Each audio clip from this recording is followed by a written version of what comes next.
মনে আছে? হ্যাঁ, এই যে ম্যাথ, ইংলিশ এবং জিকের উপরে সেশনমূলক ক্লাস ছিল। দেখেন তো, যেই শিক্ষকগণ বা এই আজকের যে প্রশ্ন হয়েছে এর উপরে যে মানে ক্লাস আমরা ডেলিভারি দিয়েছিলাম, তা কতটা ইফেক্টিভ হয়েছে। আজকে আমার টিম এবং শিক্ষকরা সুন্দর করে ওই পয়েন্টগুলো ধরাই দিবেন যে আমরা যে ধারাবাহিকভাবে এই 4টা ক্লাস নিয়েছি সেখান থেকে কি পরিমাণ কোশ্চেন্স কমন এসেছে বা এটা কতটা ফ্রুটফুল হয়েছে। তো আমরা শুরুতে হচ্ছে যদি 1 মিনিট করে কথা বলি, এরপর আমরা ধারাবাহিকভাবে হচ্ছে। আচ্ছা, তো স্যাররা অনুমতি দিয়েছে, আমরা আসলে এখন সলিউশনে যাই, যেহেতু হচ্ছে অনেকক্ষণ ধরে আপনারা অপেক্ষা করছেন। তো আমরা শুরুতেই হচ্ছে যে কোশ্চেনটা রয়েছে সে কোশ্চেনটা হচ্ছে বাংলা। তো আপনারা জানেন আমি তো বাংলা পড়াই না, তবুও আমি হচ্ছে জাস্ট বাংলার আনসার গুলো সুন্দর করে দেওয়ার চেষ্টা করছি। আপনাদের প্রিয় শিক্ষক তানিন স্যারের সলিউশন যেটা তিনি দিয়েছেন সেটাই হচ্ছে আপনাদের সাথে আমি শেয়ার করি। মার্কারটা কই? আচ্ছা, দেখেন তো প্রথম কোশ্চেনটা কি আছে। প্রথম কোশ্চেনটা হচ্ছে আপনার কিশালয় শব্দের অর্থ কি। হ্যাঁ, কিশালয় শব্দের অর্থ কি? কিশালয় শব্দের অর্থ হচ্ছে সবুজ পাতা। সবুজ পাতা অপশন 41 নাই, এটা কাছাকাছি একটা উত্তর হচ্ছে। আপনারা কি এটা উত্তর দিয়েছেন কিনা দেখেন তো। আমি আমার যেটা কারেকশন আছে সেই অনুসারে একের উত্তর হচ্ছে ক, গাছের নতুন পাতা। গাছের নতুন পাতা। দেখেন যারা হচ্ছে এটা আনসার করেছেন তারা হচ্ছে 1 মার্ক পেয়ে গেছেন। আমরা 2 নম্বর কোশ্চেনটাতে যাই। পানসি কোন বিদেশি ভাষা থেকে বাংলা ভাষাতে অন্তর্ভুক্ত হয়েছে? তার মানে শব্দ থেকে কিন্তু এই কোশ্চেনটা আসছে। হ্যাঁ, শব্দ থেকে অলওয়েজই হচ্ছে ব্যাংকের মানে পরীক্ষায় একটা কোশ্চেন আসে।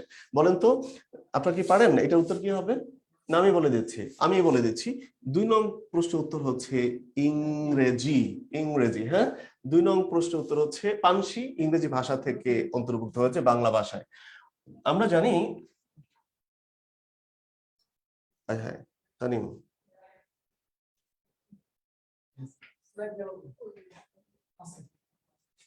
স্লাইডটা কই? আচ্ছা, যাই হোক, তাহলে আমরা 3 নম্বর কোশ্চেনটাতে যাই। নিচের কোনটি তৎপুরুষ সমাসের উদাহরণ? তার মানে এই কোশ্চেনটা কিন্তু সমাজ থেকে আসছে। ব্যাংকের পরীক্ষায় সমাজ থেকে কিন্তু কোশ্চেন একটা প্রায় হচ্ছে কমন পড়ে। 3 নম্বর প্রশ্ন উত্তর হচ্ছে জীবনানন্দ। জীবনানন্দ, জীবনানন্দ, হ্যাঁ। কোশ্চেন 4, এ যুদ্ধে বাধা দিও না। খুবই সুন্দর একটা লাইন। এটা কার থেকে আসছে দেখেন তো। কারক সমাস ধারাবাহিকভাবে কিভাবে মানে কোশ্চেন গুলো কমন আসতেছে। ধ্বনি, বর্ণ, সন্ধি, সমাস, ধ্বনি পরিবর্তন, কারক সমাস, এগুলো থেকে আমরা অলরেডি বলে আসছি যে প্রশ্ন আসে। এইটার উত্তর কি হবে? কোশ্চেন 4, 4-এর উত্তর উত্তর হচ্ছে, আমি বলে দেব, 4-এর উত্তর হচ্ছে 3, অধিকরণে সপ্তমী। অধিকরণে সপ্তমী। কোশ্চেন 5, 5 নম্বরে যাই। বিসর্জনের বিপরীতার্থক শব্দ কোনটি? বিসর্জন, আবার বলছি বিসর্জনের বিপরীতার্থক শব্দ কোনটি? 5-এর উত্তর হচ্ছে ক, আবহন। আবহন। 5-এর উত্তর হচ্ছে ক। আমরা হচ্ছে 6 নম্বরে যাই। 6তে কি আছে? 6তে হচ্ছে চর্যাপদের কোন পদটি অর্ধাকারে অর্ধেক অংশে পাওয়া গেছে? এটার আনসার যতটুকু আমি আমার মনে আছে সেটা হচ্ছে গিয়ে, এটার উত্তর হচ্ছে 23, 23 নং পদ। 23 নং পদ, হ্যাঁ, 23 নং পদ যেটা অর্ধাকারে পাওয়া গেছে। 7, নিচের কোনটি ময়মনসিংহ গীতিকা? সবার পারার কথা, প্রিভিয়াস কোশ্চেন থেকে হুবহু রিপিট হয়েছে। ইভেন 6 নম্বর কোশ্চেনটাও রিপিট কোশ্চেন। আমরা জানি 6-এর উত্তর হচ্ছে মলুয়া। মলুয়া হচ্ছে ময়মনসিংহ গীতিকার একটি অংশ। 8, নিচের কোনটি রূপকথা ভিত্তিক সাহিত্য রচনা? এটার উত্তর খুবই চমৎকার একটা উত্তর। 8-এর আনসার হচ্ছে টোনা টুনির বই। 8-এর উত্তর হচ্ছে টোনা টুনির বই। এরপরে হচ্ছে 9, 9তে কি আছে? 9 নম্বর প্রশ্নটা, 9 নম্বর প্রশ্ন পড়ে অবক্ষয় যুগের কবি কে? অবক্ষয় যুগের কবি হচ্ছে 9, ঈশ্বরচন্দ্র গুপ্ত। ঈশ্বরচন্দ্র গুপ্ত হচ্ছে অবক্ষয় যুগের কবি। 10, বাংলা ভাষায় মুদ্রিত প্রথম গ্রন্থ কোনটি? এটা মানে এমন কোন পরীক্ষা নাই যেই পরীক্ষায় এই কোশ্চেনটা রিপিট হয় নাই। মিনিমাম 200 পরীক্ষায় এই কোশ্চেনটা আসছে, আসতেই থাকে, পরীক্ষা হলেই এই কোশ্চেনটা আসে। ঠিক আছে, তাহলে বাংলা ভাষায় মুদ্রিত প্রথম গ্রন্থ কোনটি? এটা হচ্ছে কৃপার শাস্ত্রের অর্থভেদ। কৃপার শাস্ত্রের অর্থভেদ। 11তে আছে রায়চরণ। রায়চরণ কোন নাটকের চরিত্র? তার মানে এটা হচ্ছে ওই যে চরিত্র থেকে একটা কোশ্চেন প্রায় আসে, বা পার্সোনালিটি থেকে, ওই জায়গা থেকে আসে। রায়চরণ আমার তো এক সময় পড়া ছিল, রাইট দ্যাট, আমি যেটা গেস করেছিলাম সেটা হচ্ছে খোকা বাবুর প্রত্যাবর্তন। রায়চরণ কোন নাটকের চরিত্র? খোকা বাবুর প্রত্যাবর্তন। দেখেন এগুলো কিন্তু রিপিট কোশ্চেন, হ্যাঁ, যারা এই বারবার বলার পরেও এই প্রিভিয়াস কোশ্চেন সলভ করেন না তারা তো পরীক্ষা ভালো দিবেন না। আজকে দেখলাম আবার এক স্টুডেন্ট বলতেছে স্যার বাংলাটা কঠিন করেছে। কোথায় কঠিন করেছে আই ডোন্ট নো, সবই রিপিট কোশ্চেন। 12 কবি কণ্ঠহার। দেখেন তো এই কোশ্চেন শুনছেন কিনা, প্রিভিয়াস কোশ্চেন এর মধ্যে কবি কণ্ঠহার আছে কিনা? আমি বলে দিতে পারবো যে কোন পরীক্ষায় এই কোশ্চেন হচ্ছে রিপিট হয়েছে। কবি কণ্ঠহার কোন কবির হচ্ছে উপাধি? দেখেন তো এটার উত্তর কি হবে? বিদ্যাপতি। বিদ্যাপতি।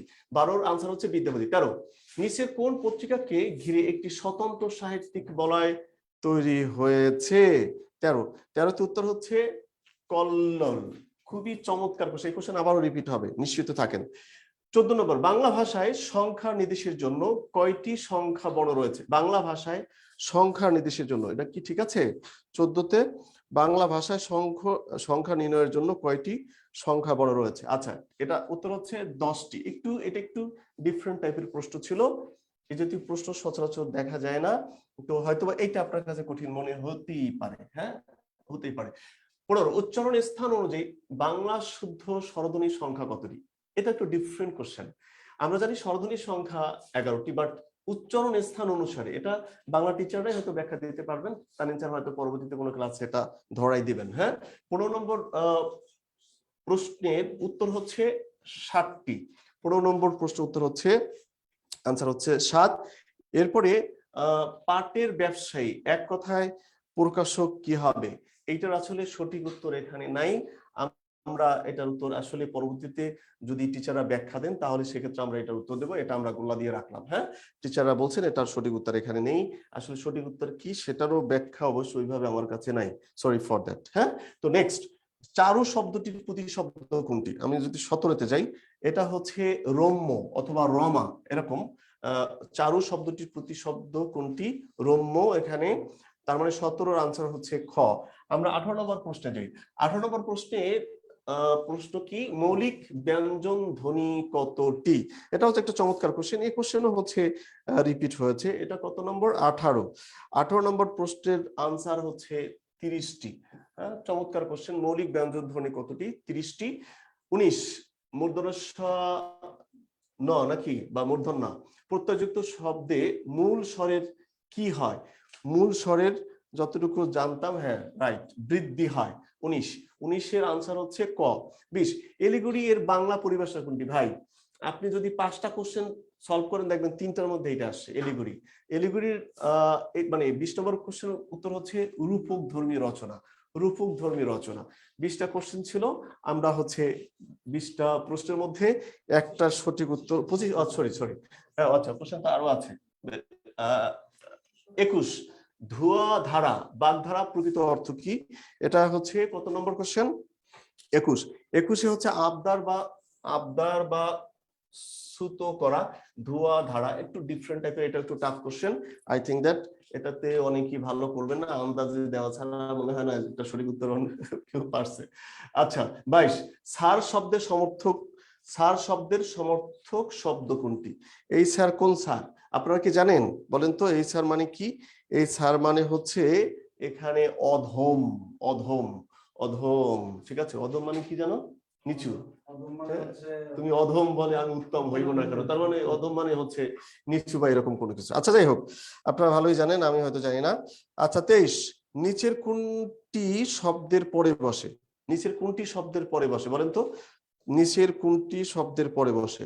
অবশ্যই অনুসর্গ। হ্যাঁ, অনুসর্গ শব্দের, তারপরে অনুসর্গ থেকেও কোশ্চেন আসছে। একটা বিষয় মাথায় রাখেন, দেখেন তো এই সলিউশনের মধ্যে থেকে বা কোশ্চেনের মধ্যে থেকে কতগুলো মানে হচ্ছে ব্যাকরণ থেকে আসা কোশ্চেন, বা শব্দ থেকে কতগুলো কোশ্চেন আসছে, সাহিত্য থেকে কোশ্চেন কয়টা আসছে। হ্যাঁ, নিচের কোনটি ভাব প্রকাশক? অনুকার অভ্যায় ভাব।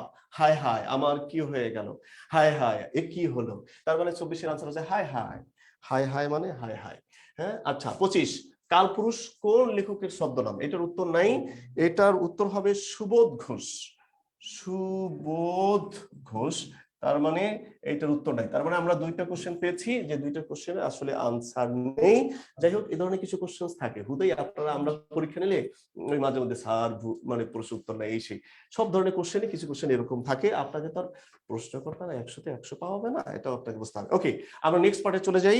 নেক্সট পার্ট হচ্ছে গিয়ে ইংলিশ। ইংলিশের দুইজন দেশ সেরা, হ্যাঁ, কিংবদন্তি, সেলিব্রিটি থাকবে কি ব্যাপার, থাকার কি আছে? হ্যাঁ, যেগুলো সত্য সেটা তো বলতে হবে, থাকবে কেন? টিচারদের সুনাম করবো না তা করবো কার? হ্যাঁ, যারা ভালো পড়ায় তাদের কথা ভালো বলতে হবে না? না হয় হচ্ছে এই তারা যে ভালো এটা বুঝবেন কেমনে, এটাও তো আমার বলতে হবে।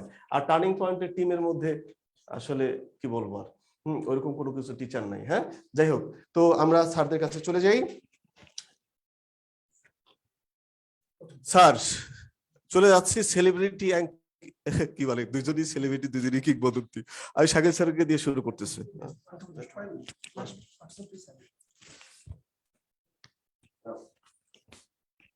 ধন্যবাদ নেসার বাদন স্যারকে। আশা করি আমাদের স্টুডেন্টদের বেশ ভালো একটা এক্সাম দিয়েছে আজকে, কারণ আমরা তাদের প্রস্তুতিটাকে আরো বেশি শানিত করার জন্য আমরা তিনটা মডেল টেস্ট নিয়েছি বিআইবিএম এর কোশ্চেনের আদলে, এবং হলো আমরা 4টা সলভ ক্লাস, সাজেশনমূলক ক্লাস নিয়েছিলাম। একটা ইংলিশে নিয়েছিলাম, 2টা ম্যাথে নিয়েছিলাম, এবং একটা সাধারণ জ্ঞানে নিয়েছিলাম। এবং এখান থেকে অনেক কোশ্চেন কমন এসেছে, এবং আমরা আজকে এখানেই ছিলাম সকাল থেকে। পরীক্ষার পরে আমাদের স্টুডেন্ট আমাদের কাছে এসেছিল, এবং তারা ব্যাপক স্যাটিসফাইড। তাদের এই যে হাস্যোজ্জ্বল ফেসটা, এটাই আমাদের চরম প্রাপ্তি, এবং আশা রাখি এটা আমরা অব্যাহত রাখবো। ওকে, আজকে আপনারা যেহেতু পরীক্ষা দিয়েছেন, এক্সট্রা কোনো কথা বলবো না, আপনারা অনেক এক্সস্টেড আছেন। আমি যা শুধু কোশ্চেনগুলো সলভটা বলে যাই কি বলতেছে দেখেন। আমরা যদি প্রথম কোশ্চেনটা একটু দেখি, প্রথম কোশ্চেনে কি বলতেছে, যেটা নিয়ে গিয়েছে নেসার ভাই। হ্যাঁ, ওকে, একটু দেখেন প্রথমে, fill in the gap of the sentence. এই সেন্টেন্স আমরা গ্যাপটা পূরণ করব। ইউ আর কনফার্ম, তোমাকে কনফার্ম করতে হবে that's the rules of the organisation. এই অর্গানাইজেশনের যে রুলস গুলো আছে, এই রুলস এর প্রতি তোমাকে কনফার্ম করতে হবে, মান্য করতে হবে বা পালন করতে হবে। সো কনফার্মের পরে যে প্রিপোজিশনটা হয় সেটা হলো টু, কনফার্ম টু, মেনে চলা, পালন করা, মান্য করা, লাইক দ্যাট। এরপর আমরা পরের কোশ্চেনে চলে যাই। Choose the correct replacement of the underline portion of the sentence. এই সেন্টেন্সে একটা আন্ডারলাইন পোরশন আছে, আপনারা দেখেছেন। এই আন্ডারলাইন পোরশনের রিপ্লেসমেন্টটা আমাদেরকে দেখতে হবে। ওকে, একটু এখানে আসেন। হ্যাঁ, দেখি আমরা কি বলতেছে। দ্য চাইল্ড ডাজ, শিশুটি করেছিল, whatever his father was done, তার বাবা যা করত শিশু তাই করত, অথবা তার বাবা যা করে শিশুটি তাই করে। এখন দেখেন এখানে দ্য চাইল্ড ডাজ, শিশুটি করে, প্রেজেন্ট ইনডিফিনিট আছে। So the child does whatever his father was done, এটা বলি না আমরা। আমরা সাধারণত কি বলি, বাবা যা করেছে ছেলে তাই করেছে, অথবা বাবা যা করে সন্তানটি তাই করে। তার মানে আগের অংশ যেহেতু প্রেজেন্টে আছে, পরের অংশটা প্রেজেন্টে রাখাই এটা সাউন্ডস গুড, সাউন্ডফুল। সেই জন্য আমরা পরের অংশেও ডাজ নিব। এখানে হ্যাড ডান হইতেই পারে না, পাস্ট পারফেক্ট টেন্স আসবে না, দুইটা কাজ বিষয় নাই এখানে। হ্যাজ ডান যদি হতো, যদি এখানে হ্যাজ ডান থাকতো, আমরা পরবর্তীতে হ্যাজ ডান শ্রেয় হচ্ছিল, ডিড হচ্ছে না। এই জন্য ডি নাম্বার অপশনটা কারেক্ট আনসার, ডাজ। ওকে, পরের অংশটা আমরা চলে আসি। দেখেন পরের কয়েকটা আমরা শাকিল স্যারের কাছ থেকে শুনি। আপনার মনে হয় শাকিল স্যারের, আচ্ছা ওকে আসি তাহলে। শাকিল স্যার আমাকে বললো যে প্রথম 10টা করতে, এরপরে তিনি আসবেন। আচ্ছা, choose from the following option for correcting the sentence. এটা একটা সেন্টেন্স দিয়েছে, এই সেন্টেন্সকে আমাকে কারেক্ট করতে বলেছে। সেন্টেন্সটা আছে, ইউ নিড নট কাম, তোমার আসার প্রয়োজন নেই, আনলেস ইউ ওয়ান্ট, তুমি যদি না চাও তুমি এসো না। এখন দেখেন, আমরা যদি এখানে কারেক্ট আনসারটা যদি দেখি, আমরা এ নাম্বার অপশনটাকে কারেক্ট দিতে চাচ্ছি। You don't need to come, আপনারা দেখবেন নিড যখন, নিড কিন্তু দুইটাই হইতে পারে, এটা মডেল অক্সিলারি হিসেবে ব্যবহৃত হয়, আবার নিডটা প্রিন্সিপাল ভার্ব হিসেবে ব্যবহার হইতে পারে। তো নিড যখন প্রিন্সিপাল ভার্ব হিসেবে ব্যবহৃত হবে, আপনারা সকলেই জানেন নিডের পরে আরেকটা ভার্ব আসলে সেটা ইনফিনিটিভ হবে, তার মানে 2 + V1। এই জন্য you don't need to come unless you want two.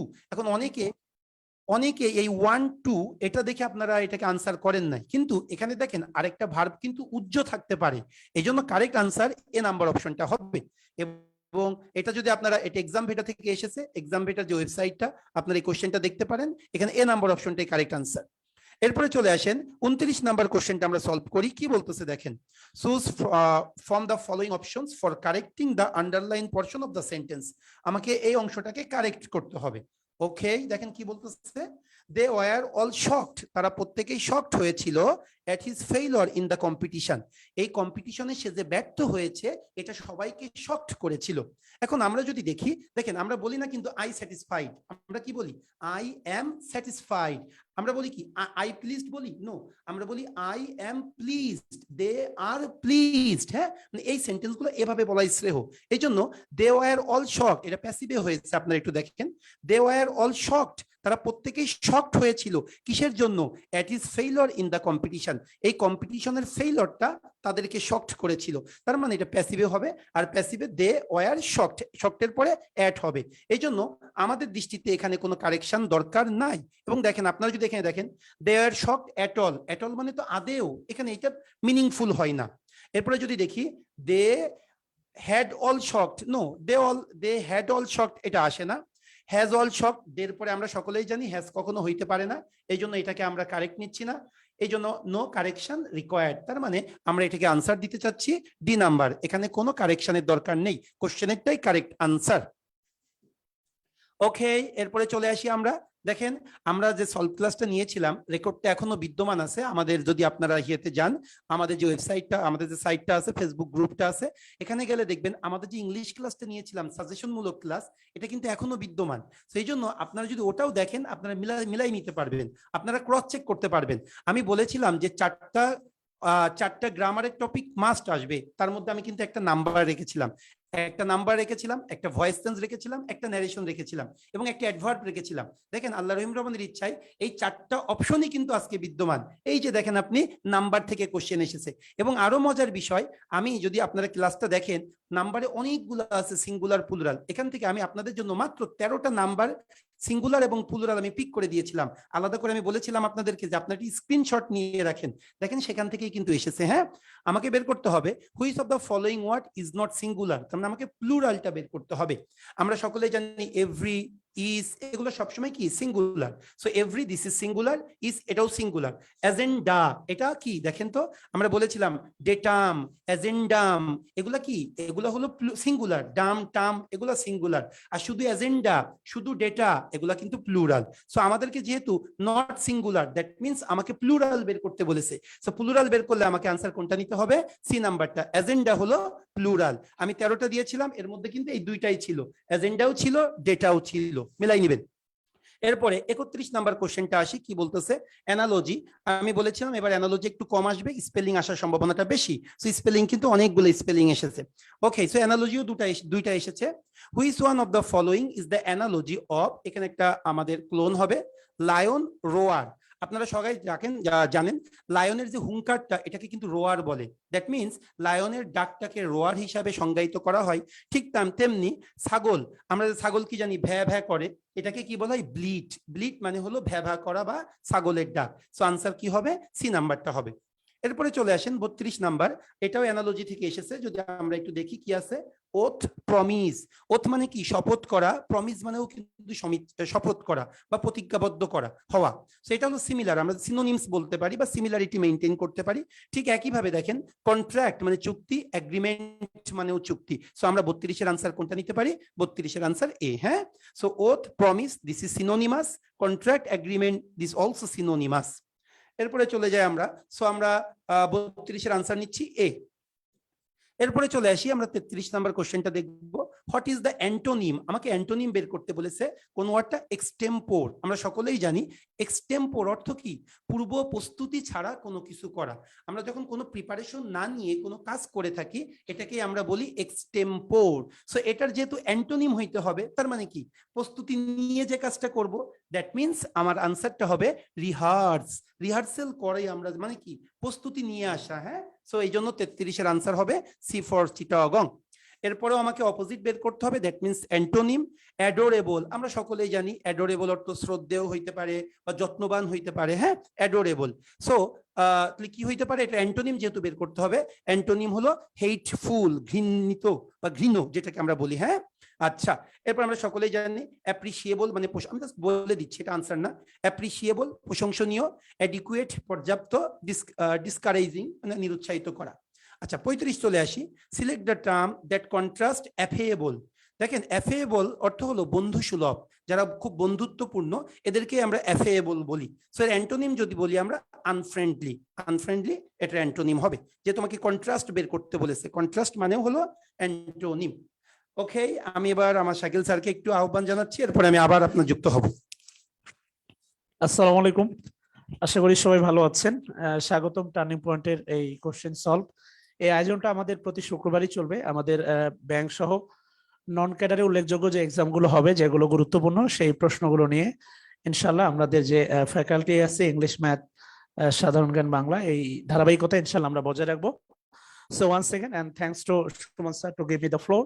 So once again, come to the next 15 questions solved by me.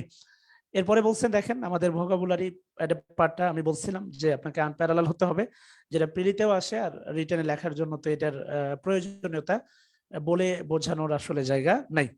যে 36 নম্বর যে প্রশ্নটা দেখতে পাচ্ছেন, এখানে যে শব্দটা দেখতে পাচ্ছেন ক্লামজি, বলতে পারেন আনাড়ি, যুবথুবু এই টাইপের আর কি। হ্যাঁ, একদম অদক্ষ, বা ধরেন ওই গ্রাম থেকে একটা মানুষ শহরে আসলে যেটা হয় কিছুই চেনে না, বা ওই যে ধরেন কাঁটা চামচ দিয়ে খাইতে হয় কিভাবে জানে না, সেই জাতীয় ব্যক্তি। আপনি মনে আছে কিনা ছোটবেলায় দেখছেন ম্যাডাম ফুরি নামে একটা সিনেমা ছিল আলেকজান্ডারের, তো নায়িকার যে অবস্থা সেটা হচ্ছে ক্লামজি। যুবথুবুস আমরা বলতে পারি তার অ্যান্টোনিম জানতে চাচ্ছে, সেটা হচ্ছে অ্যাড্রয়েট মানে হচ্ছে দক্ষ বা নৈপুণ বা নিপুণ জাতীয় কিছু একটা। এরপরে কি বলছে দেখেন, the term amazing, amazing, same. Same মানে হচ্ছে জানতে চাচ্ছে সিনোনিম। তো সেম মানে যেহেতু সিনোনিম, আমাদের যে রুমটা এটাতে আমাদের লাইভ শুরু করার আগেই মূলত হচ্ছে ইলেকট্রিসিটি হ্যাজ গন, এবং আমাদের স্যাররা অত্যন্ত একটা আবদ্ধ ঘরে প্রচন্ড গরমের মধ্যে আপনাদেরকে এই সেবাটা দিচ্ছে। So team turning point we are always dedicated for your betterment. So দেখতে পাচ্ছেন বলা হচ্ছে অ্যামেজিং, আমরা আশ্চর্যজনক বা ভালো কিছু লাগলে বা রাঙ্গামাটিতে ঘুরতে গেলে সিনারি দেখে বলি অ্যামেজিং, বা কোন একটা ভালো মুভি বা যেটাই বলে না কেন, কোনো সুন্দর মেয়ে যেটাই বলি না কেন, যেটা আপনাকে চিত্তাকর্ষক, আপনার ভিতরটা নাড়িয়ে দেয়, আপনার ভিতরে আনন্দ তৈরি করে, ইট ইজ কল্ড অ্যামেজিং। আমরা বলতে পারি অ্যাস্টোনিশিং। ইনরেস্ট মানে রাগায় দেওয়া বা এটা অ্যাডজেক্টিভ, রাগান্বিত। অ্যারাউজ মানে জাগ্রত। আর রেডফুল মানে হচ্ছে ক্রোধ, বা যেটা হচ্ছে বলতে পারেন মানে আওয়ামী লীগের প্রতি বিএনপির বা বিএনপির প্রতি আওয়ামী লীগের যে জায়গাটা, সেটা ইজ কল্ড রেডফুল, ক্রোধ। ওকে, এরপরে কি বলছে দেখেন, আলটিমেটলি আমি এই প্রশ্নটা নিয়ে আমরা অনেকক্ষণ চিন্তা করছি। বলা আছে দেখেন এভরিবডি, প্রত্যেকেই, ওয়াজ দেয়ার সেখানে গিয়েছিল, ইকবাল ব্যতীত। এমনটাই বলা হচ্ছে যে ইকবাল ব্যতীত সেখানে প্রত্যেকেই গিয়েছিল। সো আমরা ক্যামব্রিজে দেখলাম, ক্যামব্রিজ অ্যাকর্ডিং টু ক্যামব্রিজ, আর যেহেতু এটা হচ্ছে ব্রিটিশদেরই একটা অংশ, সো আমরা ক্যামব্রিজকে মানে কি বলে সার্টিফাই করতেই পারি, বা তাদের দেওয়া ব্যাখ্যাটা আমরা নিতেই পারি। সো মানে এক্সেপ্ট মানে এক্সক্লুডিং মানে ব্যতীত, এক্সেপ্ট ফর এটা মানে হচ্ছে ব্যতীত। So answer both are correct. So answer definitely হচ্ছে ডি, এও না বিও না, both are correct, A and B. অর্থাৎ এভরিবডি প্রত্যেকেই, ওয়াজ দেয়ার সেখানে গিয়েছিল, except or except for Iqbal, Iqbal ব্যতীত। সো এক্সেপ্ট মানে হচ্ছে ব্যতীত, এক্সেপ্ট ফর মানে হচ্ছে ব্যতীত। আচ্ছা আমরা পরবর্তী প্রশ্নে যাই। Pick up word and complete the sentence. বলা আছে দেখেন আস, মানে এখানে যদি সরাসরি ভার্ব থাকতো, হ্যাজ বিন থাকতো, আস না থাকতো, তাহলে আমরা নান অ্যান্সার করতে পারতাম। যদি নান অ্যান্সার হইতো তাহলে নো ওয়ানও হতে পারতো, কারণ নো ওয়ান নান প্রায় সিমিলার। সো এখানে দেখেন আছে আস, মানে ভার্বের আছে আগে আছে একটা অবজেক্ট, তাহলে এখানে অবশ্যই একটা প্রিপোজিশন মূলক কিছু একটা দরকার। সো যেমন আমরা বলি পেন অফ রহিম, খেয়াল করেন। সো ডেফিনেটলি এই জায়গা থেকে চিন্তা করলে অ্যান্সার হচ্ছে A, none of us has been invited, আমাদের কেউ আমন্ত্রিত ছিল না বা আমন্ত্রণ জানানো হয় নাই। সো বাক্যটা নেগেটিভ, কেননা নান হচ্ছে নেগেটিভ। কেমন? এরপরে কি বলছে দেখেন, কনফার্ম। কনফার্ম মানে এটা মনে হয় ডাবল হয়েছে, কনফার্ম টু মেনে চলা, এটা মনে হয় যে এই প্রশ্নটা ডাবল হয়েছে, type mistake, sorry to say, এটা এর আগেই হচ্ছে আলোচনা হয়েছে। এরপরে কি বলছে দেখেন, find the misspell of the word following, অর্থাৎ এখানে যে ওয়ার্ড গুলো আছে তার ভিতরে কিছু বানানের অসঙ্গতি আছে একটা শব্দে। এখানে প্রথম যে শব্দটা আছে ইনকিউরেবল, অর্থাৎ আরোগ্য, যেটা সরি আরোগ্য না, যেটা আরোগ্য মানে আরোগ্য লাভ করা যায় না, বিপরীত। কিউরেবলের বিপরীত হচ্ছে ইন। ইন এমন একটা কি বলে প্রিফিক্স, যেটা যুক্ত হলে কোনো ওয়ার্ডের সাথে ঠিক সেই ওয়ার্ডের বিপরীত অর্থ দেয়। এরপরে অ্যাকুইট মানে তো জানেন, কুইট, অ্যাকুইট, খালাস বা এই জাতীয়। ইনভালনারেবল, ভালনারেবল মানে তো জানেন নাজুক বা খুবই ভঙ্গুর টাইপের, ইনভালনারেবল তার বিপরীত। এখানে সমস্যাটা হচ্ছে লাইজেন, এখানে এর পরে একটা আই দরকার যেটা দেয়া নাই। সো ডেফিনেটলি অ্যান্সার হচ্ছে আমাদের বি, বিতে হচ্ছে ভুল আছে। এরপরে কি বলছে দেখেন, ওয়েল। এই ওয়েলটা নিয়ে একটু চিন্তা করে দেখেন। ওয়েল আপনার কাছে মনে হতে পারে সেটা হচ্ছে, আমি আবারও বলি, বাক্যের শুরুতে আছে এবং এরপরে একটা দেখেন কমা আছে। মনে হতে পারে বাক্যের শুরুতে আছে এবং কমা আছে, এই কারণে বাক্যের শুরুতে থাকার কারণে এটাকে অনেকে ধারণা করতে পারেন অ্যাডভার্ব। না, এটা অ্যাডভার্ব না, এটা মূলত হচ্ছে ইন্টারজেকশন। বাক্যটার বাংলা হচ্ছে এইরকম, ওয়েল বেশ, লেট মি রিচেক ইট।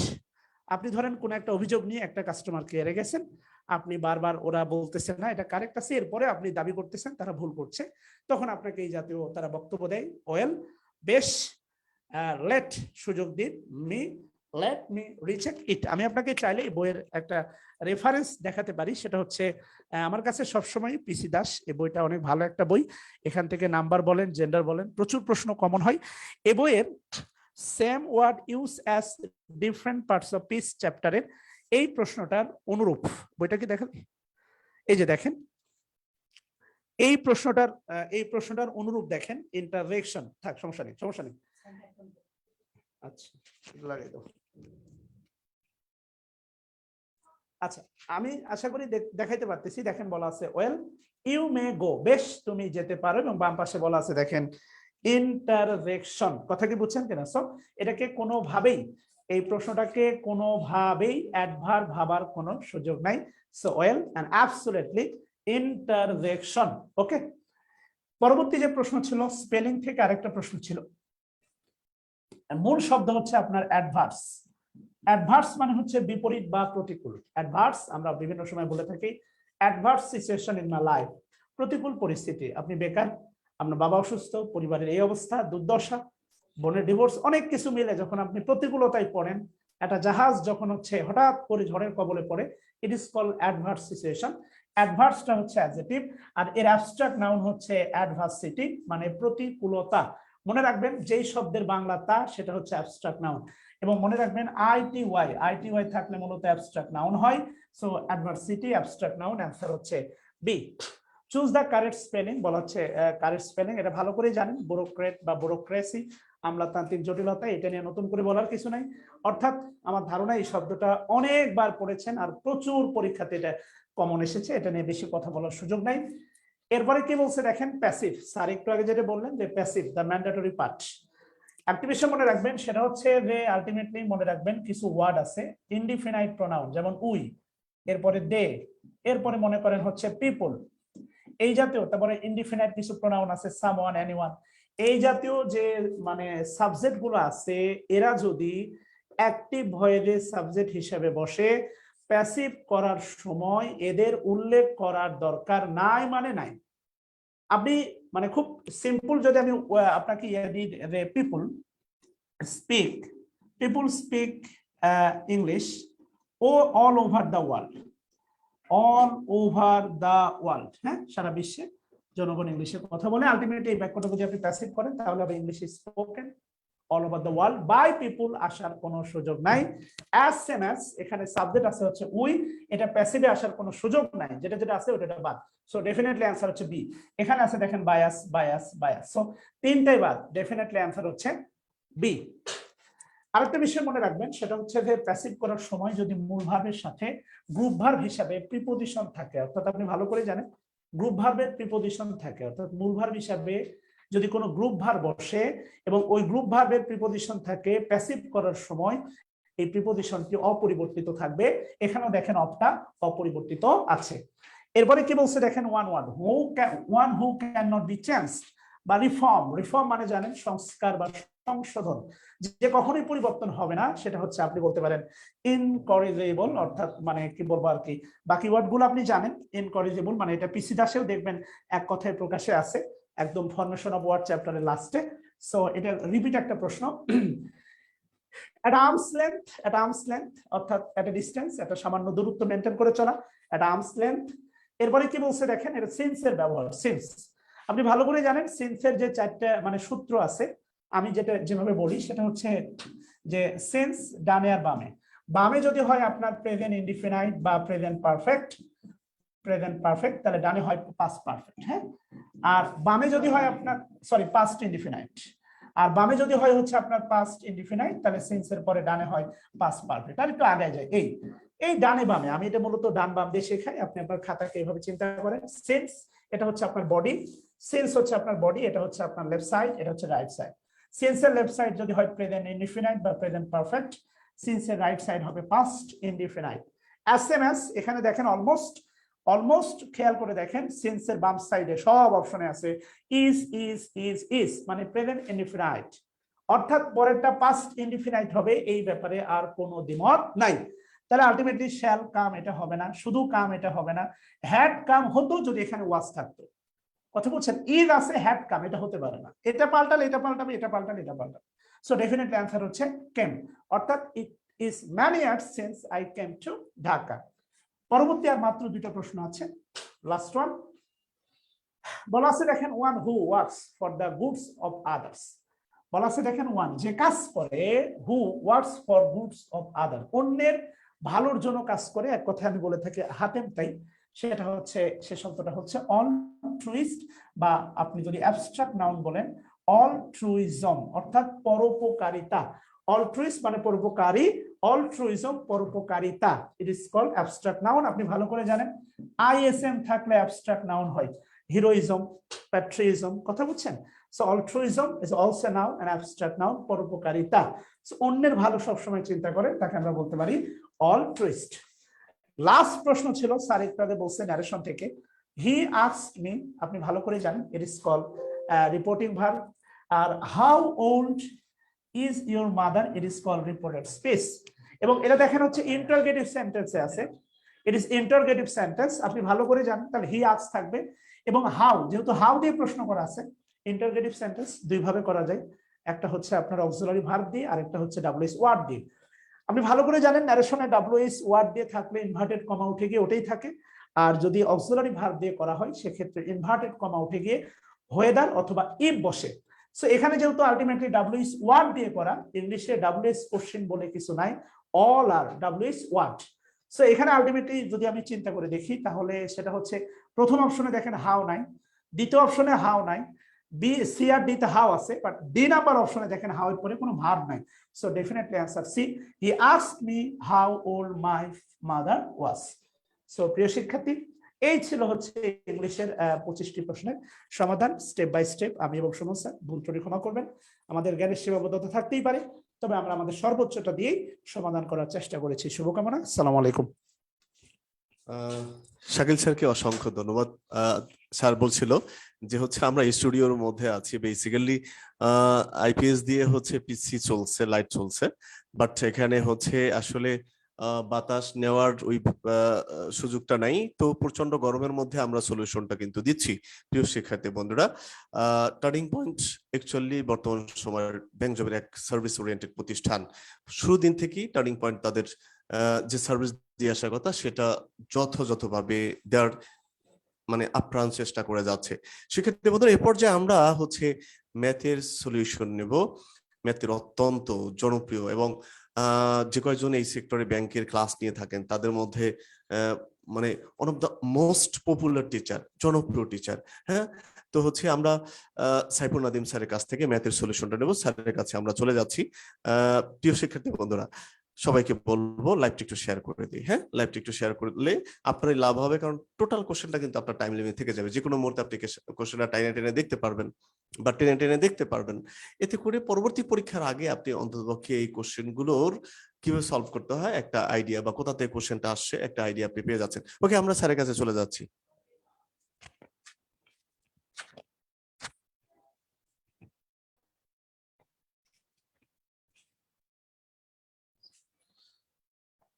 কথা না বাড়ায় সরাসরি আমরা একটু সলিউশনের দিকে যাওয়ার চেষ্টা করি 51 থেকে। 51 নাম্বার কোশ্চেনে দেখেন তারা বলতেছিল কি যে twice X minus 1 whole square is equal to 100 যদি হয় তাহলে নিচের কোনটা কুড বি দা ভ্যালু বা কুড ইকুয়াল এক্স, অর্থাৎ এক্স এর মানটা কত আসবে সেটা। এটা একেবারে সিম্পল টাইপের একটা কোশ্চেন ছিল, তবে এখানে একটা টুইস্ট ছিল। টুইস্টটা কোথায় আমরা একটু দেখার চেষ্টা করি। Twice X minus 1 whole square equal to 100 যেটা ছিল, সেখান থেকে আমরা বলতে পারি 2x মাইনাস 1 স্কোয়ার এই পাশে চলে আসলো, স্কোয়ার রুট হয়ে যাবে, তাহলে ডেফিনেটলি 100 এর এটা স্কোয়ার রুট করলে আমরা পাচ্ছি কত 10। তাহলে 2x ইজ ইকাল টু 1 এই পাশে চলে আসলো প্লাস অর্থাৎ 11, x এর মান তাহলে চলে আসে 11/2। তার মানে পজিটিভ সেন্স থেকে আমরা অ্যান্সারটা দিতে পারি হচ্ছে 11/2 এইটা। কিন্তু এখানকার টুইস্টের কথা যেটা বললাম সেটা হচ্ছে এই জায়গাটা, কারণ আমরা সবাই জানি যদি কোনো সংখ্যাকে বর্গমূল করে দেওয়া হয় তাহলে তার ফলাফল একটা না দুইটা চলে আসে, অর্থাৎ এটা +10ও হইতে পারে -10ও হইতে পারে। আমরা পজিটিভ সেন্স দিয়ে যদি কাজ করি তাহলে এটা পাই, কিন্তু এটা যদি -10 নেন তাহলে এই ক্যালকুলেশন করলে এখানে 11 না, এখানে চলে আসবে -9, তখন কিন্তু অ্যান্সার এইটা হইতে পারে। সেই দিক থেকে বলতেছিলাম 51 নাম্বার কোশ্চেন একটু হইলে অনেকের জন্য টুইস্টেড একটা কোশ্চেন। সেখানে যেহেতু পজিটিভ সেন্স নিয়ে আমরা একটু চিন্তা করতে যাচ্ছি, সেই সেন্স থেকে এটার উত্তরটা দেওয়াটা বেটার। আপনার বিয়ে চাইতে সিটা দিলে ভালো হয়, কিন্তু আরো ভালো হইতো যদি ডি নাম্বার অ্যান্সার অপশনে থাকতো বি এন্ড সি, অথবা যদি এইরকম কোশ্চেনের টোনে কোথাও থাকতো যে এক্স হচ্ছে একটা পজিটিভ নাম্বার বা এক্স হচ্ছে আমাদের পজিটিভ ইন্টিজার, এইরকম করে যদি বলে দিত তাহলে আমাদের জন্য একটু সুবিধাটা হইতো। তাহলে আমি পজিটিভ ধরে নিয়ে কাজ করতে পারতাম, ইন্টিজার বললে আমরা ভগ্নাংশ নিতাম না। এই ধরনের যদি কোনো ক্লু দেওয়া থাকতো তাহলে আমাদের জন্য ভালো হইতো। এই জায়গাটাই পজিটিভ নেগেটিভ বললে একটু ভালো হইতো আমাদের জন্য। যাই হোক, তাহলে 51 নাম্বার কোশ্চেনের কাজ আমরা বুঝতে পারলাম যে টুইস্টার জায়গাটা কোথায় ছিল। 52 তে তারা বলতেছে what percent of 700 is 2.1। এইটা টোটালটা পার্সেন্টেজ বেসমেন্টের একটা কোশ্চেন, কিন্তু সমীকরণটা টানলে আমাদের অনেকের জন্য বুঝতে সুবিধাটা হয়। কেমন করে? what percent, কত পার্সেন্ট আমি জানি না, জানি না মানে তাহলে ধরে নিলাম x অফ এর ক্যালকুলেশন আমরা জানি গুণন হয় 700 ইজ মানে হচ্ছে ইকুয়াল, তারপরে হচ্ছে 2.1। এটাই জাস্ট শুধু ক্যালকুলেশন করলে আমাদের কাজ শেষ। what percent মানে x ডিভাইডেড বাই কি থাকে 100, কারণ পার্সেন্টেজ উঠাই দিলে আমরা কি জানি 100 হয়, অর্থাৎ x এর মান তাহলে আসতেছে 2.1 ইনটু 100 ডিভাইডেড বাই হচ্ছে 700। এই করলে অ্যান্সার দেখেন চলে আসবে হচ্ছে 0.3। তার মানে আমরা 52 নাম্বার কোশ্চেনের অ্যান্সারটাও পেয়ে গেলাম। চলে আসি 53 তে। if the product of 3 consecutive integer is 720। এইটা কি জিনিস? 3 consecutive integer, অর্থাৎ তিনটা পরপর বা ক্রমিক আমাদের পূর্ণ সংখ্যার গুণনফল হচ্ছে 720। তারপরে আমাদের জানতে চাওয়া হচ্ছিল then the sum of the two largest integer, অর্থাৎ বড় দুইটি সংখ্যার যোগফলটা কত চলে আসবে। এখন কোশ্চেন কোন তিনটা সংখ্যার গুণনফল আমাদের 720 সেটাই তো আমরা অনেক সময় জানি না। তাহলে আমাদের সবথেকে সহজ উপায় হচ্ছে 720 কে যদি লসাগু প্যাটার্নে আমরা ভাগ করার চেষ্টা করি তাহলে কত চলে আসে, 36 দোকানে 72, 18 দোকানে হচ্ছে আমাদের 36, এইরকম করে অনেক সময় আমরা কি করে নিই ভাগ করার চেষ্টা করি। 45 5 দিয়ে ভাগ করলাম বা 3 দিয়ে, 3 15 45, একটু এই জায়গাটা মুছে ফেলি, আবার 3 দিয়ে ভাগ করলে কত চলে আসতেছে আমাদের 3 5 15 বা শেষ। তাহলে এখন আপনি এখান থেকে কি করতে পারেন, এমন ভাবে তিনটা সংখ্যা বের করার চেষ্টা করেন যাদের গুণনফল হচ্ছে কত 720। তাহলে দেখেন আমি যদি এরকম চিন্তা করি 5 দোকানে 10 হয়, 3 3 9 চলে আসে, 2 দোকানে 4, 4 দোকানে কত চলে আসে 8, অর্থাৎ এই হচ্ছে আমাদের তিনটা নাম্বার, যে তিনটা নাম্বারের গুণনফল হচ্ছে 720। বের করতে বলছে কি আমাদের বড় দুইটার যোগফলটা কত, তাহলে বড় দুইটা কোনটা 10 আর 9, তাহলে এই দুইটার যোগফল ডেফিনেটলি 19। দ্যাটস ওয়াই আমাদের অ্যান্সার হচ্ছে ডি ফর ডেনমার্ক। আশা করি তিনটা কোশ্চেনের ক্যালকুলেশনটা ক্লিয়ার। পরেরটাতে একটু চলে আসি। 54 এ তারা বলতেছে Nafisa bought a ticket of a cricket match for 25 টাকা। কত টাকা দিয়ে কিনছে? 25 টাকা দিয়ে কিনলো। and later sold the ticket to Radia for 75 টাকা। 25 টাকা দিয়ে কিনে সে বিক্রি করতেছে কত টাকা দিয়ে? 75 টাকাতে। তাহলে এখন কোশ্চেনের চাওয়াটা কি ছিল? what was the present increase, what was the percent increase in the price of the ticket। আমরা এই দিকে মনে হয় তাকালেই অ্যান্সারটা দিতে পারি।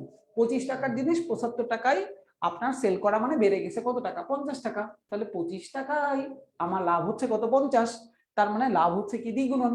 তাহলে দ্বিগুণন মানে পার্সেন্টেজে অবশ্যই কত চলে আসে? 200। দ্যাটস ওয়াই অ্যান্সার তাহলে আমাদের 200%। চলে আসে 55 এ, দেখি কি বলতেছে।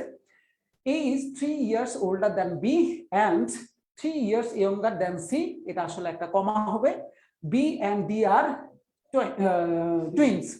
How old is C then D? তার মানে কম্পারিজনের কাহিনী। আমরা প্রথমে আগে একটু চিন্তা করি কাকে নিয়ে? A কে নিয়ে। দেখেন এর বয়স কত আমরা জানি না, ধরে নিলাম X। এখানে A এর সঙ্গে B এর একটা কম্পারিজনে ছিল যে A নাকি 3 বছরের বড়, তাহলে এ 3 বছরের বড় হওয়া মানে ডেফিনেটলি বি হবে কি 3 বছরের ছোট, তাহলে আর বয়স আসবে x-3।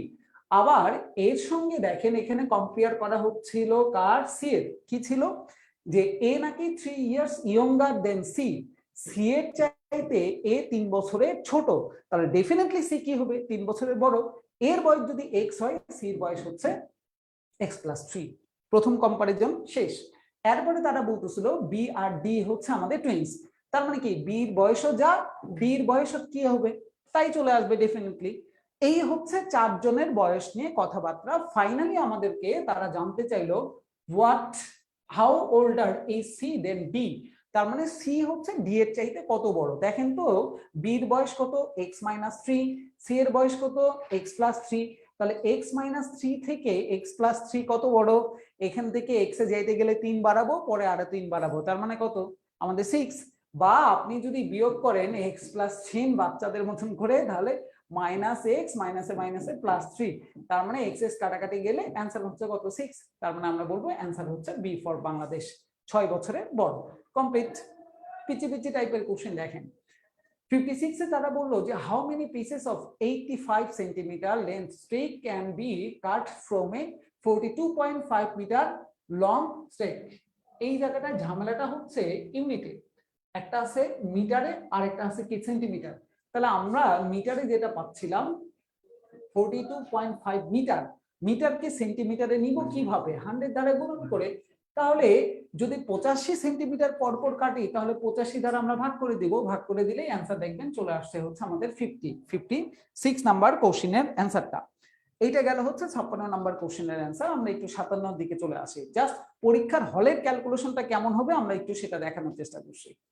57 এ তারা বলতেছিল a glass when full of milk weight 1 KG, অর্থাৎ একটা গ্লাস যখন মিল্ক দ্বারা পরিপূর্ণ অবস্থায় আছে তখন সেটার ওজন হচ্ছে 1 কেজি। ব্যাপারটা কেমন, ধরেন মিল্ক আছে টোটাল আর গ্লাস হচ্ছে তার ওজন হচ্ছে জি, এই মিলের টোটাল হচ্ছে আমাদের কত 1 কেজি। এরপরে বলতেছে যে it weight 0.75 KG when the glass is half full।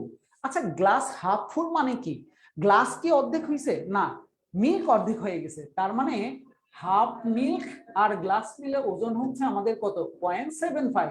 আমাদেরকে তারা বের করতে বললো কি what is weight of the empty glass, empty গ্লাসের ওজনটা আমাদের কত, এইটা হচ্ছে জানতে চাইছে। তাহলে এখন একটু চেক করে দেখেন তো, আমরা যদি এটা মাইনাস করি, মাইনাস মাইনাস যদি করি তাহলে গ্লাস গ্লাস চলে গেল, 1 মিল থেকে হাফ মিল চলে যাওয়া মানে হাফ মিল থাকলো, 1 থেকে 0.75 বাদ দিলে আসতেছে কত 0.25, তার মানে মিল্কের ওজন হচ্ছে দুটা গুণন করে দিলে 0.5। তাহলে মিল্কের ওজন যদি 0.5 হয় তাহলে কোশ্চেন 0.5 এর সঙ্গে কত যোগ করলে 1 চলে আসে, ডেফিনেটলি কি বলবেন 0.5, অর্থাৎ খালি গ্লাসের ওজনটাও হচ্ছে আমাদের কতটুকু 0.5। এই হচ্ছে आंसर কোথায়, ডি ফর ডেনমার্ক 57। চলে আসি পরেরটাতে 58। তারা কি বললো যে a man borrowed some money for 120 days, he asked the banker for the money and banker charges টাকা 360 as interest at the rate of 6% per annum. What was the amount he borrowed? আপনি ব্যাংকে টাকা ধার করতে গেছেন, আপনি একটা amount চাইলেন, যে অ্যামাউন্টটা চাইছেন 120 দিনের জন্য, ব্যাংকের ম্যানেজার হিসাব নিকাশ করে টোরে বললো যে আপনাকে কিন্তু এই টাকাটার জন্য 360 টাকা আপনাকে ইন্টারেস্ট দিতে হবে 6% পার অ্যানাম হিসাবে। তাহলে কোশ্চেন আপনি ওই ব্যাংকারের কাছ থেকে কত টাকা হচ্ছে ধার চেয়েছিলেন, এইটার অ্যামাউন্টটা। প্রথম ধাক্কাটা খাই হচ্ছে আমরা এই জায়গাটায় 120 দিন। আচ্ছা 120 কে যদি 30 দ্বারা ভাগ করি তাহলে কি আমরা 4 মাস বলতে পারি না, ডেফিনেটলি। আচ্ছা 4 মাসকে যদি 12 দ্বারা ভাগ করি তাহলে কি 1/3 ইয়ার, এইটা কি বলতে পারি না, অবশ্যই। এরপরে তো আর বলার কিছুই নাই, আমরা নরমালি কোশ্চেনে i = PRN এটা তো জানি। তাহলে আইটা কি জিনিস, আমার ইন্টারেস্ট, সেটা তারা বলেই দিছে কত 360 টাকা, পি এর মানটা আমরা জানি না, আর এর মান কোশ্চেন বলেই দিছে 6%, 6/100, এন এর মান আমরা একটু আগে পাইছি 1/3। এটাই ক্যালকুলেশন করলে পি এর মান দেখেন চলে আসবে হচ্ছে 18,000। আমি আর কাটাকাটির অংশটুকু করলাম না, মূল অংশটুকু আসলে হচ্ছে এই লাইনটা। আর তার থেকেও মূল কাহিনীটা ছিল 120 দিন মানে যে 1/3 ইয়ার্স হয়, এই লজিকটাই ছিল হচ্ছে এই কোশ্চেনটার একটা টুইস্টের জায়গা। চলে আসি পরেরটাতে, চলেন 59। তারা 59 এ কি বললো, how much would I have to pay, আমি কত টাকা পে করছি কিসের জন্য, ফর এ বুক একটা বইয়ের জন্য, যেখানে হুইচ কস্ট টাকা 70 টু প্রডিউস, এই বইটা প্রডিউস করতে খরচ হয়েছিল 70 টাকা। পরে বললো if the printing company sold it to a book seller, printing company book সেলারের কাছে এটা বিক্রি করছিল 20% প্রফিটে, এবং বুক সেলার নাকি বিক্রি করছিল আমার কাছে কত পার্সেন্ট প্রফিটে, 25%। তার মানে একটা জিনিসের উপরে আমাকে দুইবার প্রফিট করতে হচ্ছে। তাহলে কোশ্চেন, এখন আমি বইটা কত টাকায় কিনছিলাম? তাহলে মূল কাহিনীটা কি ছিল? আমার বইয়ের কস্টিং ছিল 70 টাকা। প্রথমে আমি দেখবো কত পার্সেন্ট প্রফিট করছে, 20% প্রফিট। 20% প্রফিট করলে কত হয়? 120%। তাহলে এই 70 টাকার সঙ্গে 120% করলে আমি যেটা পাবো সেটা হচ্ছে বুক সেলার কিনছিল কত টাকা দিয়ে সেই টাকাটা। আবার তার সঙ্গে যদি আমি 25% লাভ করি, তার মানে কত আসবে? 125 ডিভাইডেড বাই 100। এইটা তাহলে কি জিনিস? এইটা তাহলে হচ্ছে বুক সেলার বিক্রি করছে কত টাকা দিয়ে তার জিনিস। আর বুক সেলার যে টাকা দিয়ে বিক্রি করছে সেটাই হচ্ছে আমাদের জন্য বা আমার জন্য কস্ট প্রাইস। দ্যাটস ওয়াই তাহলে এই বইটা আমার কিনতে খরচ হয়েছিল কত টাকা? 105। আরেকটা মজার জিনিস, আপনাদের যে সাজেশন মূলক আমরা ক্লাস নিছিলাম, সেই সাজেশন মূলকের ক্লাসের মধ্যে ম্যাথের একটা পার্ট নিয়ে আমি কাজ করছিলাম, সেটা হচ্ছে আপনার জিওমেট্রি এবং আপনার অ্যালজেব্রা নিয়ে। এই ছিল হচ্ছে সেই শীটটা। মজার ব্যাপার দেখেন, এই শীট থেকে প্রায় 3টা কোশ্চেন কমন। এই যে 3 নাম্বার কোশ্চেন মনে হয় দেখতে পাচ্ছেন, এটা 51 নাম্বার কোশ্চেনের সঙ্গে হুবহু ম্যাচ। 15 নাম্বার কোশ্চেন দেখতে পাচ্ছেন, সেটা 70 নাম্বার কোশ্চেন থেকে হুবহু ম্যাচ। এবং 18 নাম্বার কোশ্চেনটা যেটা দেখতে পাচ্ছেন, এটা 68 কোশ্চেনের সঙ্গে অনেকটা ম্যাচ করানো। এখানে 25-25 দেওয়া আছে, আর ওখানে আমাদের কোশ্চেনে আসছে হচ্ছে 20-20। তার মানে এই সাজেশনমূলক ক্লাসগুলো যারা করছেন তারাও অন্তত এতটুকু বুঝে গেছেন যে এখানে কোশ্চেন যেমন তেমন করে সাজানো হয় নাই, রিসার্চ করে এখানে ওই কোশ্চেন গুলো নিয়ে আসা হয়েছে যে কোশ্চেন গুলো পরীক্ষার হলে আসার সম্ভাবনা বেশি। তার প্রমাণপত্র হচ্ছে এইটা। যারা আমরা অফলাইনে ক্লাস করছি তারা ডেফিনেটলি এই শীটটা সবাই জানেন, ম্যাচ করে দেখতে পারেন যে হ্যাঁ কতগুলো কোশ্চেন এখান থেকে আমরা কমন পাচ্ছি। আচ্ছা, তাহলে এবারে একটু পরের কোশ্চেনের দিকে চলে যাব, এবং সেখানে আমি সুমনকে একটু ইনভাইট করছি যে পরের কোশ্চেন গুলো একটু সুমন সলভ করে দিবে আমাদেরকে। সুমন স্যার। ধন্যবাদ শুভ্র ভাইকে, অসাধারণ ভাবে সে প্রেজেন্ট করলো আমাদের সামনে কোশ্চেন গুলা। আচ্ছা, আমরা পরের কোশ্চেন গুলাতে চলে যাই। এটা কি এখানে এখানে লাগানো যাবে? ঠিক আছে। আচ্ছা, আমরা তাহলে চলে যাব আমাদের পরের ম্যাথ গুলাতে। আচ্ছা স্যার 10টা কোশ্চেন সলভ করেছে, আমি পরের কোশ্চেনটাতে চলে যাই। 60 নাম্বার কোশ্চেনটা কি বলতেছে দেখেন। Cake is divided into 18 pieces. একটা কেককে 18 ভাগ করা হয়েছে। Rehena takes 1/3 of this cake. এই 18টা ভাগের মধ্যে রেহেনা 1/3 নিয়ে নিয়েছে। তাহলে টোটাল ছিল কত ভাগ? 18 ভাগ। তাহলে রেহেনা কত পাবে? 18-র 1/3। 18-র 1/3 করলে 3 6 18, 6টা। এরপরে বললো Rashed takes 1/3 of the cake left. মানে রেহেনা নেওয়ার পরে যে কেকটা থাকবে তার 1/3 রাশেদ নিবে। তাহলে রাশেদ কত নেবে? টোটাল ছিল 18টা, 18টার মধ্যে রেহেনা 6টা নিয়ে গিয়েছে। 18টা থেকে 6টা চলে গেলে আর কয়টা থাকবে? 12টা। এই 12টার 1/3 কে পাবে? রাশেদ পাবে। 12-র 1/3 করলে কত হবে? 4। আমাকে এখন বের করতে হবে how many places are left. Pieces হবে এটা, আর কত পিস লেফট আছে। দেখেন টোটাল 18টা, এর মধ্যে রেহেনা 6টা নিয়েছে, রাশেদ নিয়েছে 4টা। 6 আর 4 10। রিমেইনিং থাকবে কত? 18 - 10, তার মানে 8টা কেক রিমেইনিং থাকবে। আনসার হবে এ। তাহলে 60-এর আনসার 8, মানে এ। এবার চলে আসেন 61 নাম্বার কোশ্চেনটা। 10 minutes after a plane leaves the airport. Airport ত্যাগ করার, আচ্ছা 10 minutes after a plane leaves the airport. Airport ত্যাগ করার 10 মিনিট পরে it is reported to be 40 miles away. তাহলে ট্রেনটা এয়ারপোর্ট ত্যাগ করার 10 মিনিট পরে জানা গিয়েছে ট্রেনটি 40 মাইল দূরে গিয়েছে। What is the average speed in miles per hour. আমাকে এভারেজ স্পিডটা বের করতে হবে। আমরা সকলেই জানি distance equals to speed into time. আমাকে চেয়েছে কি? Distance equals to speed into time. আমাকে স্পিডটা বের করতে বলেছে। আমরা সকলেই জানি speed equals to distance by time. আমার এখানে ডিস্টেন্সটা কত মাইল? ডিস্টেন্সটা দেওয়া আছে 40 মাইলস। এই যে আমি 40 লিখলাম। এখন দেখেন মাইলস পার আওয়ার, তাহলে নিচে টাইম হবে। টাইমটা কি দেওয়া আছে? টাইমটা দেওয়া আছে 10 মিনিটস। 10 মিনিটস, তার মানে আমাকে মিনিটটাকে আওয়ারে কনভার্ট করতে হবে। যে 10 সময়, সময়টা নিচে যাবে, এখন 10 মিনিটকে যদি আওয়ারে কনভার্ট করতে হয় আমরা কি জানি 60 দিয়ে ডিভাইড করতে হয়, তাহলে 40 ইন্টু 60 ডিভাইডেড বাই 10, 4 ছক 24, 240 স্পিড হলো আমার 240 mile per hour, 240 mile per hour, 61 C. এরপরে চলে যাই আমরা পরের কোশ্চেনটা নিয়ে আমার একটু কথা আছে। আচ্ছা, of the 30 applicants for a job, আমি পরের কোশ্চেনটা যদি একটু বলেন, আমরা বারংবার আপনাদেরকে বলি যে আমরা টার্নিং পয়েন্টে যে ক্লাসগুলো নিয়ে থাকি এটা আমরা অনেক পরিশ্রম করে ম্যাটেরিয়ালস তৈরি করি, অনেক রিসার্চ করে ম্যাটেরিয়ালস তৈরি করি, এবং বিআইবিএম বা অন্যান্য যারা এক্সাম টেকার আছে যেখান থেকে কোশ্চেনগুলো পিক করে আমরা ওই সকল জায়গা থেকেই কিন্তু আমরা এই কোশ্চেনগুলো নিয়ে থাকি। এখন দেখেন আজকে আমার স্টুডেন্টরা মানে যারা আমার ক্লাস করে নাই বা অন্যান্য স্টুডেন্ট যারা আছে তারা বললো যে স্যার একটা ম্যাথই কঠিন এসেছে আর অন্যান্য সকল ম্যাথই সহজ।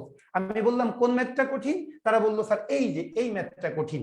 এখন দেখেন এই ম্যাথটা কঠিন এবং এই ম্যাথটা পড়ার মতো এটা আমরা আগেই বুঝেছিলাম, যার জন্য আপনারা যদি একটু দেখেন আমরা আপনাদের বলেছিলাম যে আমরা 3টা সলভ ক্লাস নিয়েছি, আমাদের সাজেশনমূলক ক্লাস নিয়েছি এবং 3টা মডেল টেস্ট নিয়েছিলাম। এখন এই যে কোশ্চেনটা দেখেন আমরা কিন্তু জানি না যে কোশ্চেনটা পড়বে, কিন্তু আমরা একটা রিয়ালাইজ করেছিলাম যে অফিসিয়াল জিম্যাটে 7-8টা ম্যাথ আছে যে ম্যাথগুলো বারবার বিআইবিএম দিয়ে থাকে। এর মধ্যে গত লাস্ট যে অফিসারের পরীক্ষাটা হলো ওখানে কিন্তু পার্সেন্টেজের একটা ম্যাথ এসেছিল বেশ কঠিন, তো আমি ভেবেছিলাম এই ম্যাথটাও এবার দিয়ে দিতে পারে, যার জন্য আমি আমার সাজেশন ক্লাসেও এটা রেখেছিলাম। আবার আমরা যে মডেল টেস্ট দিয়েছি মডেল টেস্টেও মডেল টেস্ট 2 নাম্বার মডেল টেস্টে এই কোশ্চেনটা আমরা দিয়েছিলাম। দেখেন আমরা যদি একটু দেখাই আমাদের 2 number model test, 2 number model টেস্টটা যদি দেখি একটু দেখো তো, bank job combined cash exam 2020 model test 2 দেখা যাচ্ছে। এই যে দেখেন মডেল টেস্ট 2, এই মডেল টেস্ট 2 তে আমাদের কোশ্চেন কিন্তু এটা, হ্যাঁ এই যে আমরা পেজ উল্টাইলাম, আমরা ম্যাথ পার্টে চলে গেলাম, দেখেন আমাদের ম্যাথে মডেল টেস্ট 2 এর 70 নাম্বার কোশ্চেনটা একটু দেখেন, মডেল টেস্ট 2 এর 70 নাম্বার কোশ্চেনটা একটু দেখেন। Of 30 applicants for a job 14 had at least 4 years experience, একেবারে সেম এই কোশ্চেনটা, আনসার 5। আমি আমার স্টুডেন্টদেরকে আরো বলেছিলাম তোমরা এই ম্যাথটা ভালো করে করবে, ভালো করে বুঝবে, যদি নাও বুঝো আনসারটা মুখস্থ করে ফেলো, আমি জাস্ট মজা করেছিলাম, কিন্তু দেখেন পরীক্ষায় চলে এসেছে।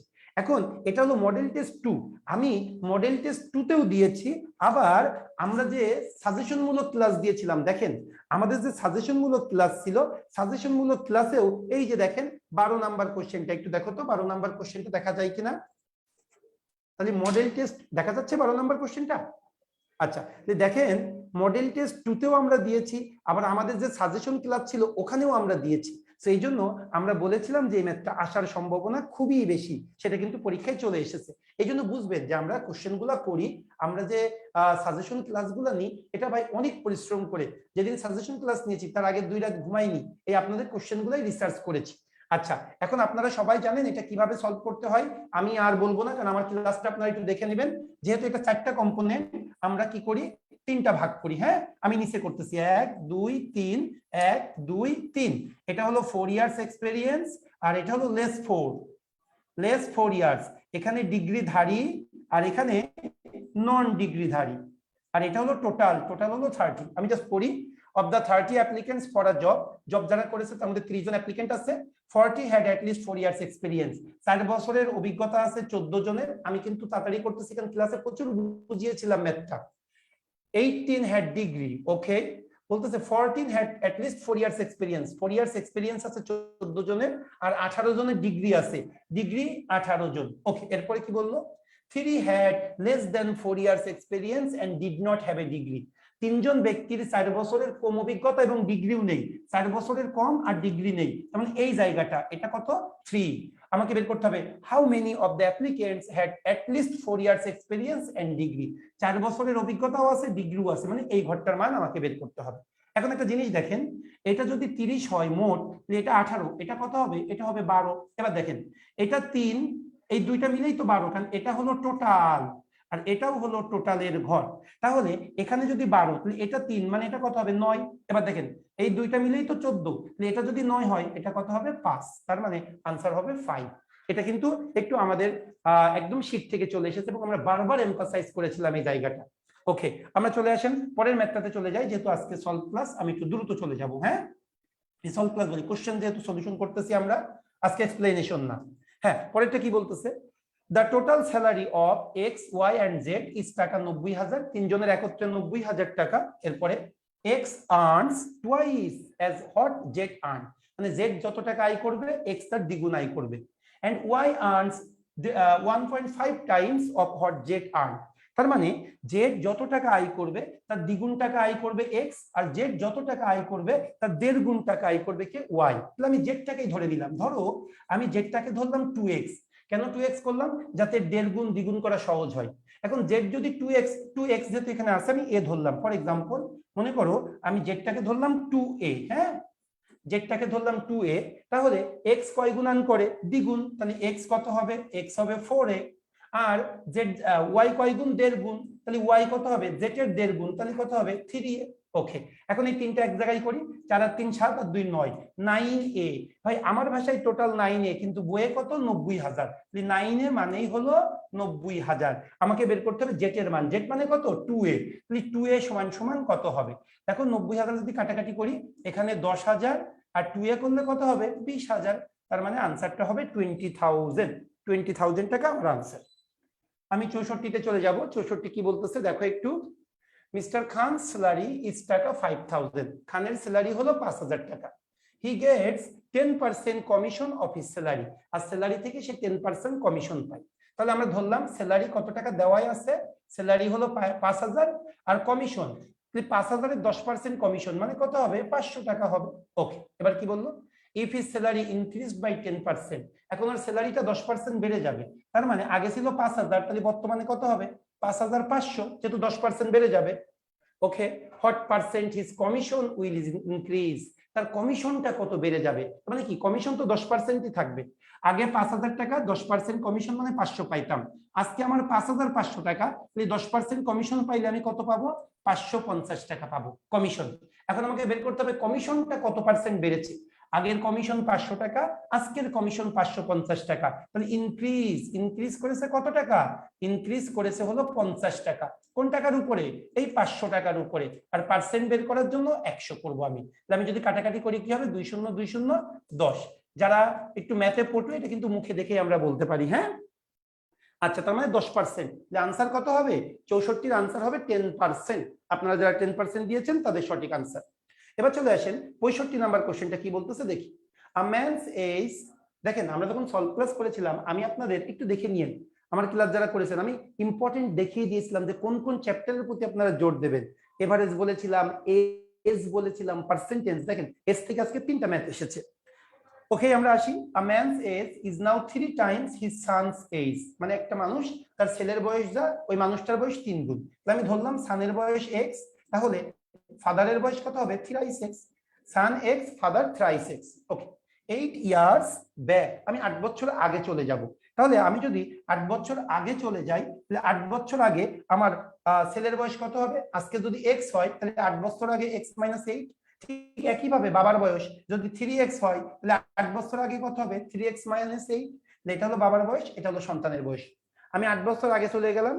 The man's age was 5 times, 8 বছর আগে মানুষটা ছিল 5 গুণ। কার 5 গুণ, সন্তানের 5 গুণ। মানুষটা যদি 5 গুণ হয়, আমি যদি সমান সমান করতে চাই তাহলে আমি 5 গুণটা কার সাথে করব, সন্তানের সাথে করব, তাহলে আমি ইকুয়াল হয়ে যাবে।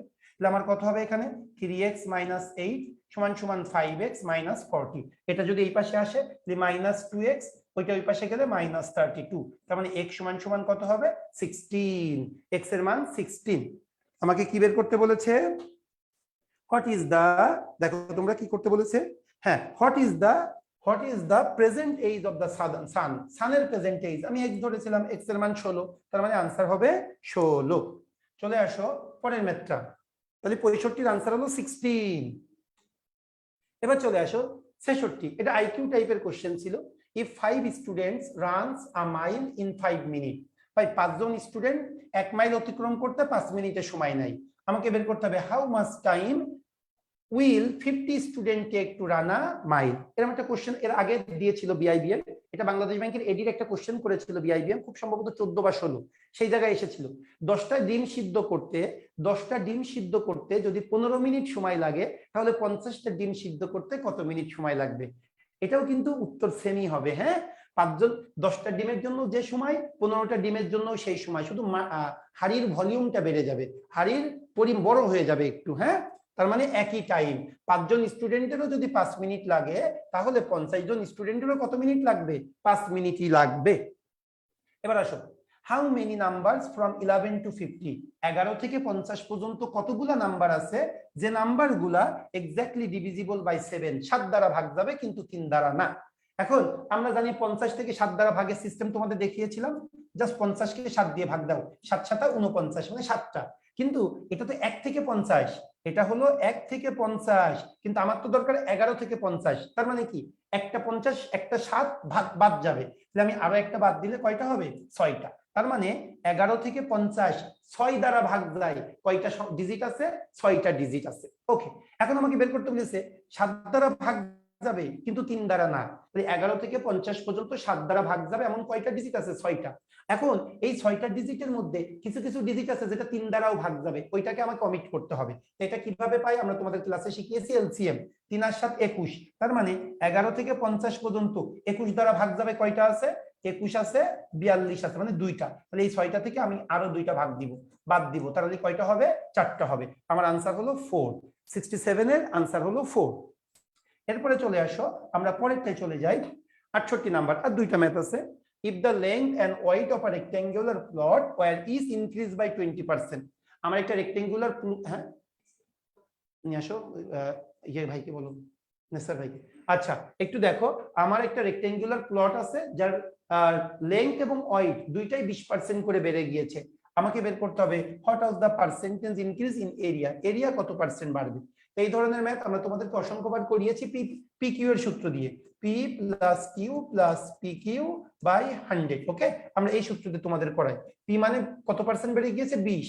কিউ মানে 20%, বাড়া মানে প্লাস, আর কমা মানে minus, plus 20 into 20 divided by 100। তুমি করলে কত হবে?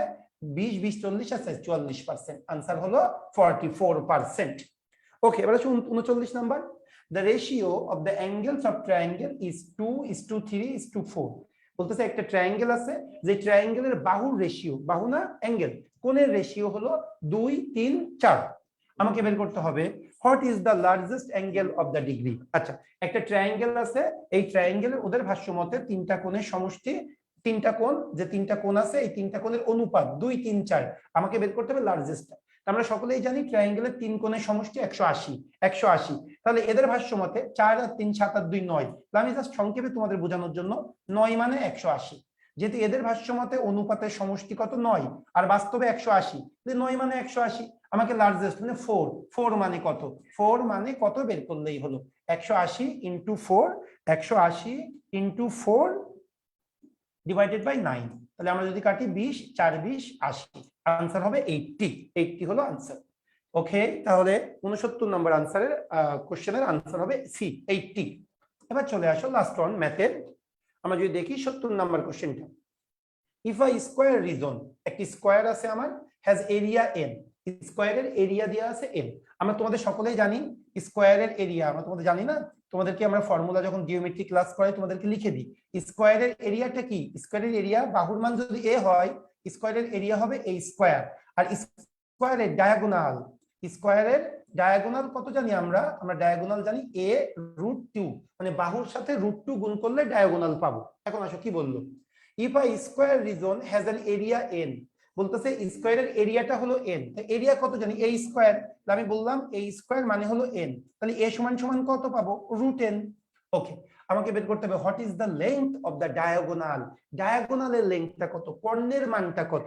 আমরা কর্ণ সমান সমান কত জানি? a √2, তাহলে a √2, তার মানে এই এর মানটা কত এখন? √n, তাহলে √n লিখলাম ইনটু 2 এর মান পরেরটা তো √2 ফর্মুলা √2, তাহলে অ্যাকচুয়ালি আনসার কত হবে?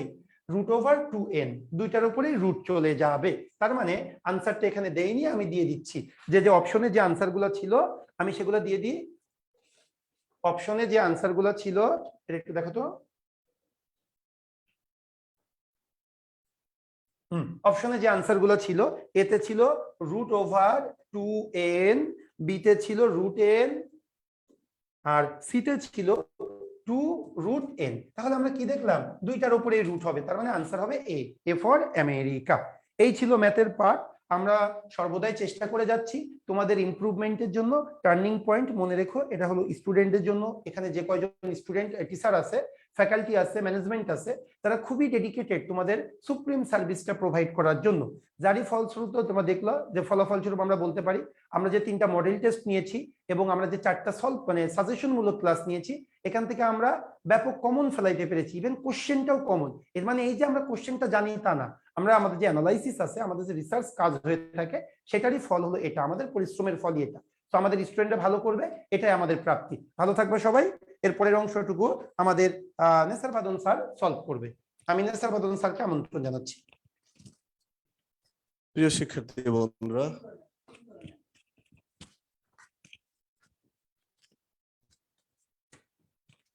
আরেকবার সবাইকে ধন্যবাদ যারা হচ্ছে এই মুহূর্তে আমাদের সাথে লাইভে উপস্থিত আছি। চমৎকার প্রেজেন্টেশন এবং ব্যাখ্যা সহ আজকের প্রশ্নের সমাধান। প্রিয় শিক্ষার্থী বন্ধুরা, আগামীকাল বিকেল 3টায়, আবার হচ্ছে আগামীকাল বিকেল 3টায় মিরপুর 10 ফলপট্টিগুলি আখন্দ টাওয়ারের 5ম তলায় লিফটের 4 এক চমৎকার সেমিনার অনুষ্ঠিত হতে যাচ্ছে। এক কথায় একটা সেমিনার থেকে একটা পরীক্ষার মোটামুটি প্রস্তুতি নেওয়া যায়। তো হচ্ছে সেমিনারে সবাইকে ওয়েলকাম করছি। আর একটা বিষয় হচ্ছে আগামী পরশুদিন, তার মানে হচ্ছে 4 তারিখ রাত 8টায় অনলাইনে সেম সেমিনারটি অনুষ্ঠিত হবে। চোখ রাখুন অনলাইনের এই টার্নিং পয়েন্টের পেজে, ঠিক আছে? তো আমরা আবারও বলছি, কালকে আগামীকাল অনেকের সাথে আমাদের ইনশাল্লাহ দেখা হবে সেমিনারে। সেমিনারে হচ্ছে থাকলে তো সবসময় মোটামুটি একটা কি জানেন, একটা ডিসকাউন্ট থাকে। হ্যাঁ, এটাও বলে দিলাম যে সেমিনারে আসলে মোটামুটি একটা ফেভার পাওয়া যায়। আর অবশ্যই ভর্তির প্রস্তুতি নিয়ে আসতে হবে যারা হচ্ছে পার্টিসিপেট করবেন। হ্যাঁ, ইনস্ট্যান্ট আমরা একটা ডিসকাউন্ট তো দেবো ইনশাল্লাহ। তো হচ্ছে তাহলে এই পর্যায়ে আমরা সলভ করব কোন পার্ট? জিকের পার্ট। বেসিক্যালি খুব বেশি অনেক সময় আমরা নিয়ে ফেলছি, তো আমরা খুব বেশি ব্যাখ্যায় আর যাবো না। জাস্ট হচ্ছে আমি কোশ্চেনগুলোর আনসারগুলো দিতে চাচ্ছি। দেখেন তো, কোশ্চেন নাম্বার হচ্ছে কত? কোশ্চেন নাম্বার হচ্ছে আচ্ছা 71 তো হয়নি মনে হয়। আচ্ছা 71 দেখেন তো কত চমৎকার একটা বিষয়। এই যে ইউনেস্কো, তারপরে প্রশ্নটি কি আছে? In 1997 UNESCO declared the Sundarbans as the, মানে আমি সর্বশেষ যে 31 তারিখ যে সলভ মানে কি বলে সাজেশনমূলক ক্লাস নিয়েছি, আমি সেখানে এভাবেই বলেছি। দেখেন, ইউনেস্কো আমাদের জন্য একটা আশীর্বাদমূলক সংগঠন। এই সংগঠনটি দেখেন তো 21শে ফেব্রুয়ারিকে ইন্টারন্যাশনাল মাদার ল্যাঙ্গুয়েজ হিসেবে ঘোষণা করেছে 1999 সালে। এরপরে ওইটার সাপ্লিমেন্ট হিসেবে আমি বলছি এভাবে যে দেখেন, সুন্দরবনকে ওয়ার্ল্ড হেরিটেজ হিসেবে ঘোষণা করছে 1997 সালে। হ্যাঁ, তারপর 7ই মার্চের ভাষণকে মেমোরি অফ দ্য ওয়ার্ল্ড হিসেবে স্বীকৃতি প্রদান করেছে 2017 সালে। তো হচ্ছে এই যে মানে কোশ্চেন অ্যানালাইসিস, এর ফলস্বরূপ কিন্তু এই কোশ্চেনটা কমন আসে।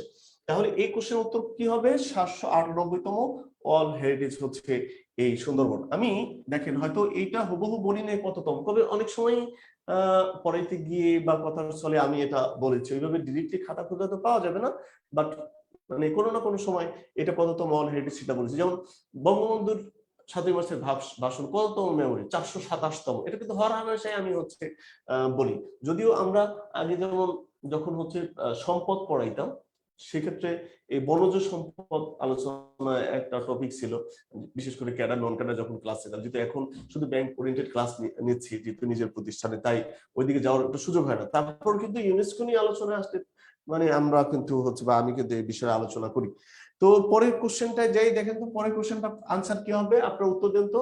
The first floating solar power project of Bangladesh has been undertaken in, মানে প্রথম হচ্ছে ভাসমান বিদ্যুৎ কেন্দ্র কোনটা? এটা কি উত্তর জানা আছে আপনাদের? উত্তর দেন তো, আমি আপনাদের কাছ থেকে উত্তর নিতে চাই। অবশ্য আমি হচ্ছে তাড়াহুড়া করতে গিয়ে আমার টাইম লাইনে নামাজে যাব, হ্যাঁ, ওই টাইমটাতে দেখে ইনস্ট্যান্ট আমি আনসার করে দিয়েছি। কোশ্চেন গুলো ঝাপসা ছিল, দেখেন মানে হচ্ছে দেখা যাচ্ছিল না, তো অপশন গুলো বোঝা যাচ্ছিল না। পরবর্তীতে হচ্ছে কোশ্চেন বুঝে আমি এটা দুই একটা কারেকশন আবার করে দিয়েছি। দ্য ফার্স্ট, আবার বলছি, বাংলাদেশের প্রথম হচ্ছে ভাসমান বিদ্যুৎ কেন্দ্র কোথায় এই প্রজেক্টটা গ্রহণ করা হয়েছে? এই প্রজেক্টটা নেওয়া হয়েছে কোথায়? মংলা, বাগেরহাট। মংলা, বাগেরহাট। এগুলো একটু হচ্ছে এই যে এই এখন গরম পড়ছে, এই সৌর বিদ্যুতের যে গুরুত্ব, ওইটা বোঝানোর জন্যই এই কোশ্চেন গুলো সাধারণত হচ্ছে দেওয়া হয়। মানে পার্সপেক্টিভটা অনেক সময় খেয়াল করতে হয় যে কোন রিলেটেড কোশ্চেন আসতে পারে বা হইতে পারে। তো ওইভাবেই হচ্ছে এই কোশ্চেনটা হয়তো দিয়েছে। আরেকটা কোশ্চেন দেখেন তো, একনেক। আমার মনে হয় যত শিক্ষার্থী পরীক্ষা দিয়েছেন, যারা জবের প্রিপারেশন নিচ্ছেন, এমন কেউ নাই যে হচ্ছে এটা সম্পর্কে ধারণা নেই।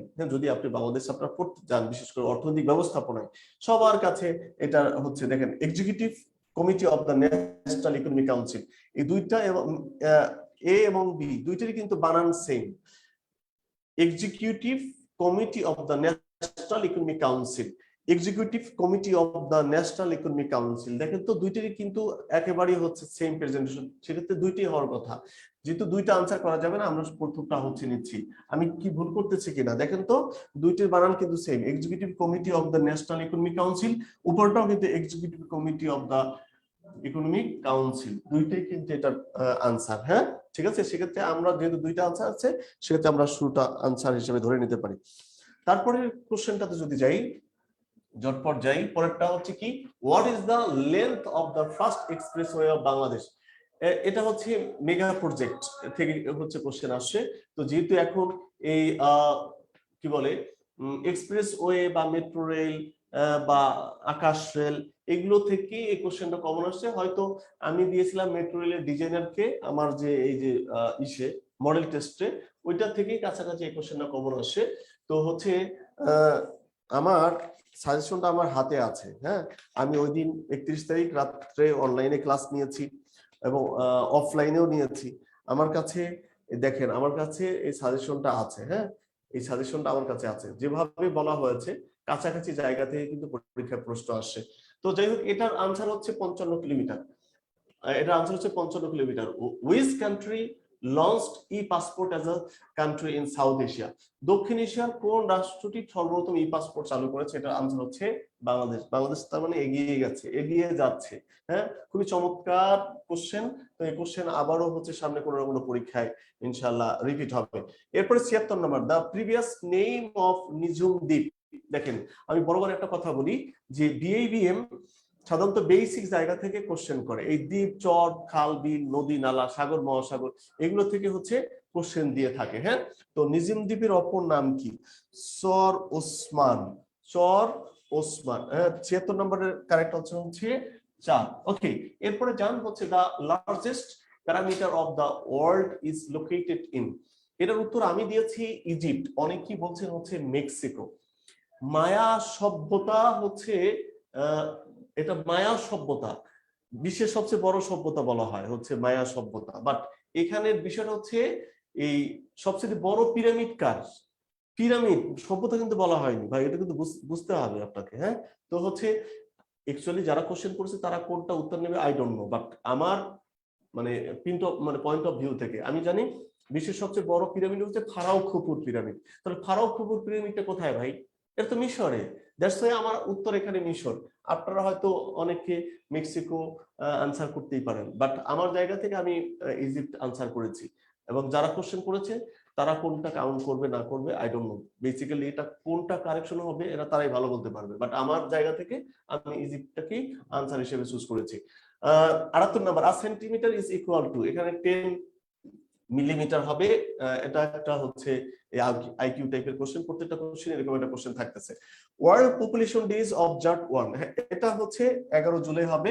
ওই সময় আমি বলছিলাম যে হচ্ছে আমার কাছে যে প্রিন্টটা ছিল একেবারে বোঝাই যাচ্ছিল না, তো হচ্ছে ওই সময় আমি হচ্ছে 10 জুলাই লিখছিলাম। বেসিক্যালি এটা উত্তর হবে 11 জুলাই। ওকে, নেক্সট কোশ্চেনে যদি দেখেন, আমি ওই যে এই কোশ্চেনটা যদি একটু বলি, হ্যাঁ, সেটা হচ্ছে এই যে আমার যে সাজেশন ছিল সেখানে কিন্তু আমি এই যে দেখেন থাকার কথা, দেখেন এই লাইনটা, জনসংখ্যা ও উপজাতি, জনসংখ্যা ও উপজাতি সুন্দর করে লেখা আছে। আমি বলছিলাম এগুলো থেকে কিন্তু কোশ্চেন পরীক্ষা আসতেছে। হ্যাঁ, দ্যাটস ওয়াই এই জায়গা থেকে কিন্তু কোশ্চেন আসে এবং জনসংখ্যা নিয়ে 2টা কোশ্চেন আসছে। তো জনসংখ্যা দিবস এটা আপনারা মোটামুটি আনসার করতে পেরেছেন বলে আমি দৃঢ়ভাবে বিশ্বাস করি। আসি, হু is the chief economist of the world bank? মানে ভেরি মাচ ট্রু, অনেস্টলি বললাম, ট্রাস্ট মি, ট্রুলি বলছি, এই যে হচ্ছে এই সাজেশন মূলক ক্লাস, এই ক্লাস থেকে হুবহু এই কোশ্চেন কমন আসছে। আমি বারো বলছি who is the current president of the world bank, Ajay Banga. Even দো এটা বলছি যে ফ্রম ইন্ডিয়া, ইভেন যে হু is the current chief economist of এই ওয়ার্ল্ড ব্যাংক, সেক্ষেত্রেও কিন্তু আমি তখন বলছিলাম যে ইন্দরমিত গিল, সেও হচ্ছে ইন্ডিয়া। হুবহু এটা আলোচনা থেকে এই কোশ্চেন কিন্তু কমন আসছে, ঠিক আছে। Indermit Gill. What is the name of the central bank of China? এই যে দেখেন এখানে আছে কিনা, এই যে দেখেন তো সুন্দর করে। আবার এটা ভাবার কোনো কারণ নাই যে কাগজটা আমি হচ্ছে লিখে নিয়ে আসছি, আমি ওই দিন হোয়াইট বোর্ডে লিখে দিয়েছিলাম, এটা রেকর্ড আছে, হ্যাঁ অন রেকর্ড আছে, যে দেখেন কেন্দ্রীয় ব্যাংক। সেক্ষেত্রে আমি ব্যাংকগুলো বলছিলাম, হ্যাঁ কেন্দ্রীয় ব্যাংক কি কি হইতে পারে, মানে কয়েকটা ব্যাংকের নাম সেখানে বলছি, এবং কেন্দ্রীয় ব্যাংক এটা অসংখ্যবার পরীক্ষায় আসছে, আবার এখানেও এই আসছে। এটা আনসার হবে the people's bank of China, ঠিক আছে। তো এরপরে যান ডিএনএ, এটা science related question. Deoxyribonucleic acid, এটা আনসার হচ্ছে 82 এ। 83 রাজবন্দির জীবনবন্দিনী। আবার বলছিলাম যে পিওর বাংলা থেকে একটা কোশ্চেন কিন্তু বিইবিএম এর গত 4টা কোশ্চেনে ছিল, আবার পঞ্চম কোশ্চেন এটা বিইবিএম এর এই সমসাময়িক যে প্যাটার্নের কোশ্চেন আসে, সেখানে বাংলা থেকে একটা পিওর বাংলা থেকে একটা কোশ্চেন আসে, সেই এবারও কিন্তু সেটা ব্যত্যয় করেনি। রাজবন্দির জবানবন্দি কার লেখা? কাজী নজরুল ইসলামের লেখা। ওকে, তারপরে যাই পরের question. Which country first recognised Bangladesh as an independent nation? দেখেন বিইবিএম প্রথম যে 28 অক্টোবর বাংলাদেশ ব্যাংকের এডিট যে কোশ্চেনটা করলো, সেটার রিটেনের প্রথম কোশ্চেনটা ছিল এটা, যে 1971 সালে 16ই ডিসেম্বরের পূর্বে কোন কোন দেশ বাংলাদেশের স্বাধীন দেশ হিসেবে স্বীকৃতি দিয়েছিল। দেখেন এইবার কি আসছে, ওইটারই আমি এই যে বিদেশিদের স্বীকৃতি, হ্যাঁ বিদেশিদের স্বীকৃতি, ঠিক আছে। এই এই পার্টটা থেকে হচ্ছে এই যে দেখেন, প্লিজ দয়া করে একটু দেখো তো তানিম, দেখানো যায় কিনা। দেখো বাংলাদেশের ইতিহাস 47 থেকে 71, পদক ও পুরস্কার, 3 নম্বরে কি আছে? বিদেশিদের স্বীকৃতি। এই এই এই টার্মটা ছোট্ট কয়েকটা তথ্য বলে একটা কোশ্চেন পাওয়া যায়। আমি যেভাবে খাতায় লেখাই দিছি জাস্ট ওইভাবেই, মুখে বলছি জাস্ট ওইভাবেই কিন্তু কোশ্চেনটা আসে। ভুটান, হ্যাঁ বাড়াই বলার কিছু নাই ভাই, হ্যাঁ যা বলি তাই হয় ইনশাআল্লাহ। তারপর রূপাইয়া, দেখেন রূপাইয়া, আমি এখানে তোমাদের সুমন স্যারও আছে, সেটা হচ্ছে এই যে মুদ্রা, হ্যাঁ দেশ, রাজধানী, আইনসভা এবং মুদ্রা, এই মুদ্রাগুলো আমি কিন্তু লেখাই দিছি অন রেকর্ড, যদিও এখানে মুদ্রা শব্দটা এখানে আসে নাই, আমি লেখানোর সময় সবগুলোই হচ্ছে ওইখানে দেয়া আছে, ওটা মানে খুঁজতে পাওয়া যাবে। একটা সুন্দর করে লেখা দেওয়া হয় পরে দেশ, রাজধানী, আইনসভা, মুদ্রা। এবং প্রথম মুদ্রাটা লেখাইছি আমি ভুটান গুলট্রাম। দ্বিতীয় মুদ্রাটা, যারা এই মুহূর্তে আমাকে লাইভে দেখতে পাচ্ছি, যারা খাতায় ওই দিন ক্লাস করছি, দ্বিতীয় মুদ্রাটাই লেখাইছি মালদ্বীপ ও ইন্দোনেশিয়ার মুদ্রা নাম হচ্ছে রূপাইয়া, একেবারে সেকেন্ড যে লেখাটা আছে, হ্যাঁ রূপাইয়া, ঠিক আছে। তো সেক্ষেত্রে আনসার হচ্ছে 84-তে ছি, আচ্ছা সরি 85-তে হচ্ছে এখানে ইন্দোনেশিয়া, এটা উত্তর। Which sector has the largest share of the GDP? এটাও হচ্ছে এই যে অর্থনৈতিক সমীক্ষা, এবং অনেককে বলছি যে, এবং রেগুলার এটা আলোচনায় থাকে, শিল্প খাতের অবদান কত, তারপর হচ্ছে কৃষি খাতে কত, এবং সর্বোচ্চ সার্ভিস সেক্টর, এটা আমার আলোচনা থেকে আসে। এটা উত্তর কিন্তু হচ্ছে 86-তে বি। নেক্সট হচ্ছে the famous novel a tale of, খুবই ইন্টারেস্টিং, খুবই মজার, মানে তোমরা আমাকে নিয়ে কেন প্রাউড করো না, আই ডোন্ট নো, হ্যাঁ করাই উচিত, কেন বাদ দেবা, আহা তোমরা এগুলো বলতে হবে তো। এই যে লাস্টে যে কোশ্চেনটা ছিল, এই যে আ টেল অফ টু সিটিজ, এটা সর্বশেষ অফিসারে আসছে, সেই কোশ্চেনটা ধরে আমি মডেল টেস্টে দিয়েছিলাম, এই যে কি বলে 10 ডেজ শক দ্য ওয়ার্ল্ড, এবং এরপরে ওই দিন সর্বশেষ 3 নম্বর মডেল টেস্টে দিচ্ছি জঙ্গল বুক, হ্যাঁ। তো হচ্ছে এই সর্বশেষ যে পরীক্ষাটা ছিল ওই পরীক্ষায় আসে আ টেল অফ টু সিটিজ। আমি এই কোশ্চেন গুলো হুবহু আমি ক্লাসে সলভ করে দিছি, এই পরপর 4টা কোশ্চেন। এরপরে যদি পরীক্ষা কারো খারাপ হয়ে থাকে ভাই, সেই দায়িত্ব আমরা নেব না। বিগত বছর বা হচ্ছে এই যে প্রিভিয়াস কোশ্চেন থেকে রিপিট হয় তার উদাহরণ এটা দিলাম। এরপর the designer of the national martyrs, এটাও হচ্ছে এই যে বিএবিএম পরীক্ষা নিয়েছে অফিসার জেনারেল, যতটুকু মনে পড়ে এই আগের 4টার মধ্যে একটা এটা আসছে, হয় এমসিকিউতে না হয় রিটেনে, যে হচ্ছে এই আমাদের জাতীয় স্মৃতিসৌধের স্থপতি কে? সৈয়দ, মানে একেবারে অপশন সহ কমন রে ভাই, অপশন সহ কমন, হ্যাঁ। তারপরে দেখো 89 which of the following is not an in Asia, এই কোশ্চেনটাও রিপিট, যদিও হচ্ছে এটার লিবিয়ার সংবাদ সংস্থাটা কি, এটা আগের পরীক্ষায় আসছে, এবং এই জাতীয় কোশ্চেন বাকি 4টার মধ্যে একটা আসছে যে কোনটি আমাদের এশিয়ায় না, এটাও রিপিট, টানা 3টেই রিপিট এই সর্বশেষ পরীক্ষা থেকে। এরপরে হচ্ছে which country has the largest population in the world in 2023? এখন দেখো ভাই, আবেগ দিয়ে কথা বললে তো হবে না, বাস্তবতা সাথেও কিছু বিষয় মিলাইতে হবে। হ্যাঁ, তোমার কাছে একটা যুক্তি আছে, আমার কাছে একটা যুক্তি আছে, তোমার ওপিনিয়ন আর আমার ওপিনিয়ন সেম হবে, এটা অমূলক ভাই, সব সময় এটা হবে না, ম্যান টু ম্যান ভেরি করবে, এটাই স্বাভাবিক। তোমার কাছে হয়তো অনেকগুলো সোর্স আছে, আমার কাছে তো আরো বেশি সোর্স আছে। হ্যাঁ, তো তুমি এখন, হ্যাঁ, কারেন্ট অ্যাফেয়ার্সে আমরা একটা রিপোর্টে দেখছি যে 2023 সালে হচ্ছে জনসংখ্যা চায়নাকে বিট করেছে, কিন্তু আমরা কি জানি, মানে চীন 2035 সালের মানে পরে ভারত হচ্ছে জনসংখ্যায় নাম্বার 1 হবে। হ্যাঁ, অসংখ্য এরকম রিপোর্ট আছে যে হচ্ছে চীনকে মানে জনসংখ্যার দিক থেকে ইন্ডিয়া বিট করছে, বাট এটা কিন্তু অথেন্টিক মানে কোনো সোর্স ওইভাবে কিন্তু নাই। হ্যাঁ, ওই দিক থেকে এটা ঠিক আছে যে হচ্ছে যেহেতু ব্যাংকটা সাধারণত মানে এই আপডেট কোশ্চেন অনেক সময় নেয়, ওই দৃষ্টিকোণ থেকে তুমি এটা নিতেই পারো, তুমি নাও, কোনো আপত্তি নেই, বাট আমি এটাই চিন্তা করি। হ্যাঁ, তো এই দুইটার মধ্যে আসলে যিনি কোশ্চেন করেছেন সে ইন্ডিয়া নিবে না চায়না নেবে, এটা আসলে তার ব্যাপার। হ্যাঁ, ঠিক আছে, নেক্সট। এবার যাও 19, which one is utility software. এটা হচ্ছে এই সাবজেক্ট কিন্তু আমার না, এই সাবজেক্ট হচ্ছে আরেক স্যারের। তো আমি জাস্ট হচ্ছে এই কোশ্চেন রিডিং করা ছাড়া এর বাইরে তো আর আমি কিছু করতে পারবো না, আর এখানে পাণ্ডিত্য দেখানো আমার ঠিক হবে না, ঠিক আছে, যেহেতু আমি সাবজেক্ট পড়াই না।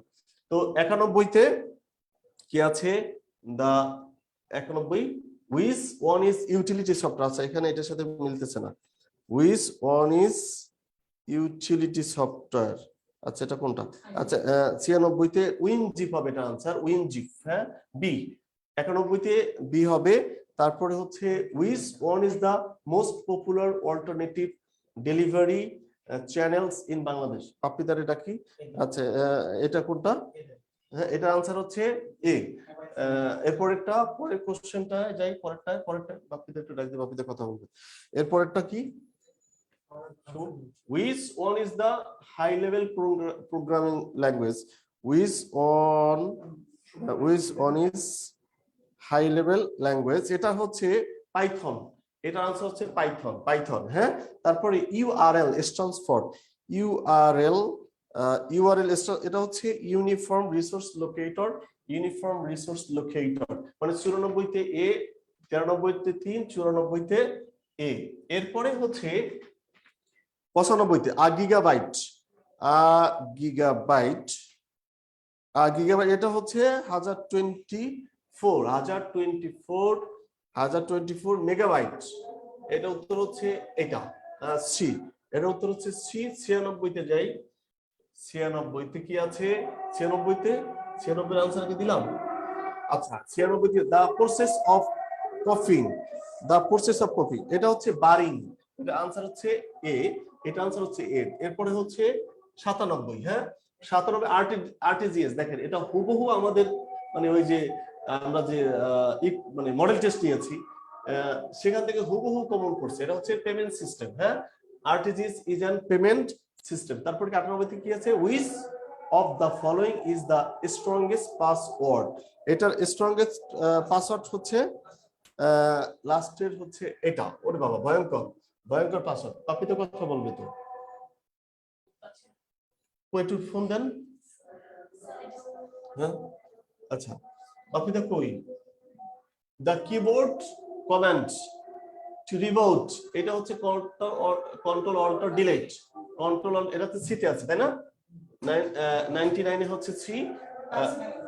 আচ্ছা, যাই হোক, এটা 100 নম্বর কোশ্চেন হচ্ছে 100 নম্বর কোশ্চেনটা কি?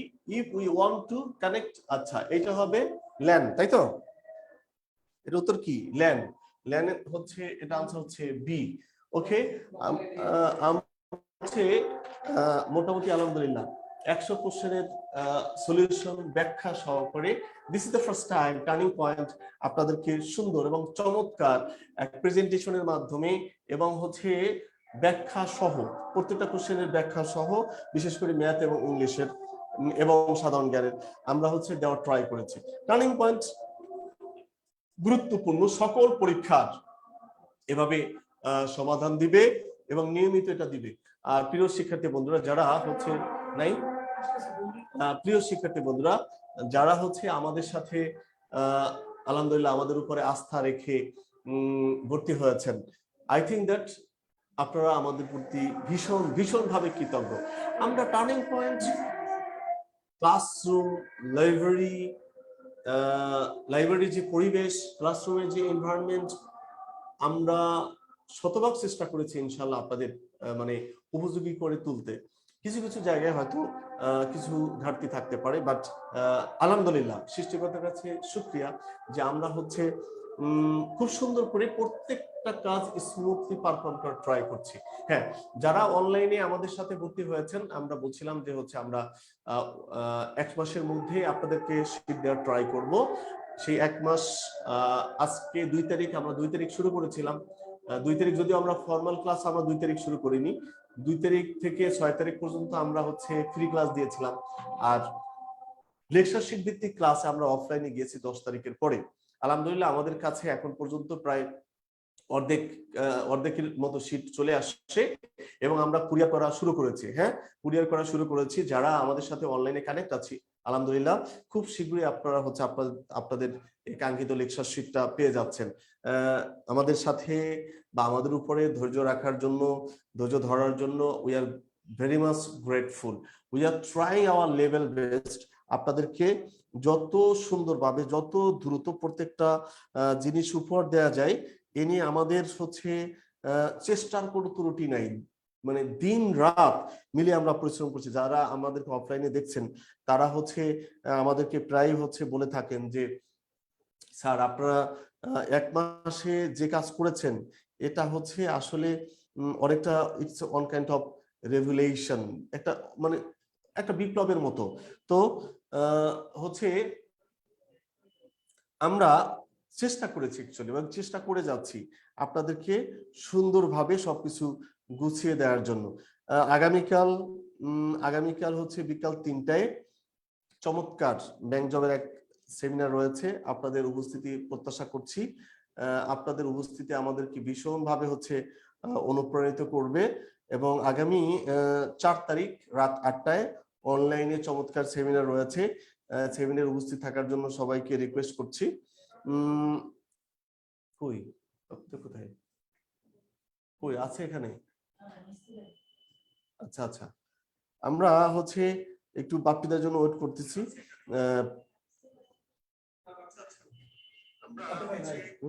ওয়েট করব। আচ্ছা, তো হচ্ছে হ্যাঁ আগামীকাল 3 তারিখ বিকেল 3টায় সেমিনারেতে আমন্ত্রণ থাকলো। আর আগামী 4 তারিখ থেকে আমরা এডির একেবারে ফ্রেশ, একেবারেই নতুন ব্যাচ আগামী 4 তারিখ থেকে দুপুর 12টায় আমরা শুরু করতে যাচ্ছি। আর সন্ধ্যা 7টার ব্যাচটা আমরা 15 তারিখ আমাদের সেমিনার আছে, এরপর 16 তারিখ থেকে আমরা সন্ধ্যা 7টার ব্যাচে যাব। হ্যাঁ, আর অনলাইনে 3টার ব্যাচটা শুরু হচ্ছে একেবারে এডিকে কেন্দ্র করে আগামী 5 তারিখ থেকে বিকাল 3টায়। আর যারা হচ্ছে 3টায় পার্টিসিপেট করতে প্রবলেম তারা 7টার ব্যাচে হচ্ছে ভর্তি হতে পারেন, একেবারেই ফ্রেশ ব্যাচ, একেবারে নতুন ব্যাচ। তো আজকের মতো আমি এখানে আসলে রাখতে চাচ্ছি, আবার দেখা হবে ইনশাল্লাহ অন্য কোনো সময়। সেই পর্যন্ত আমাদের সাথে থাকার জন্য ধন্যবাদ জ্ঞাপন করছি। ধন্যবাদ সবাইকে, আল্লাহ হাফেজ আজকের মতো।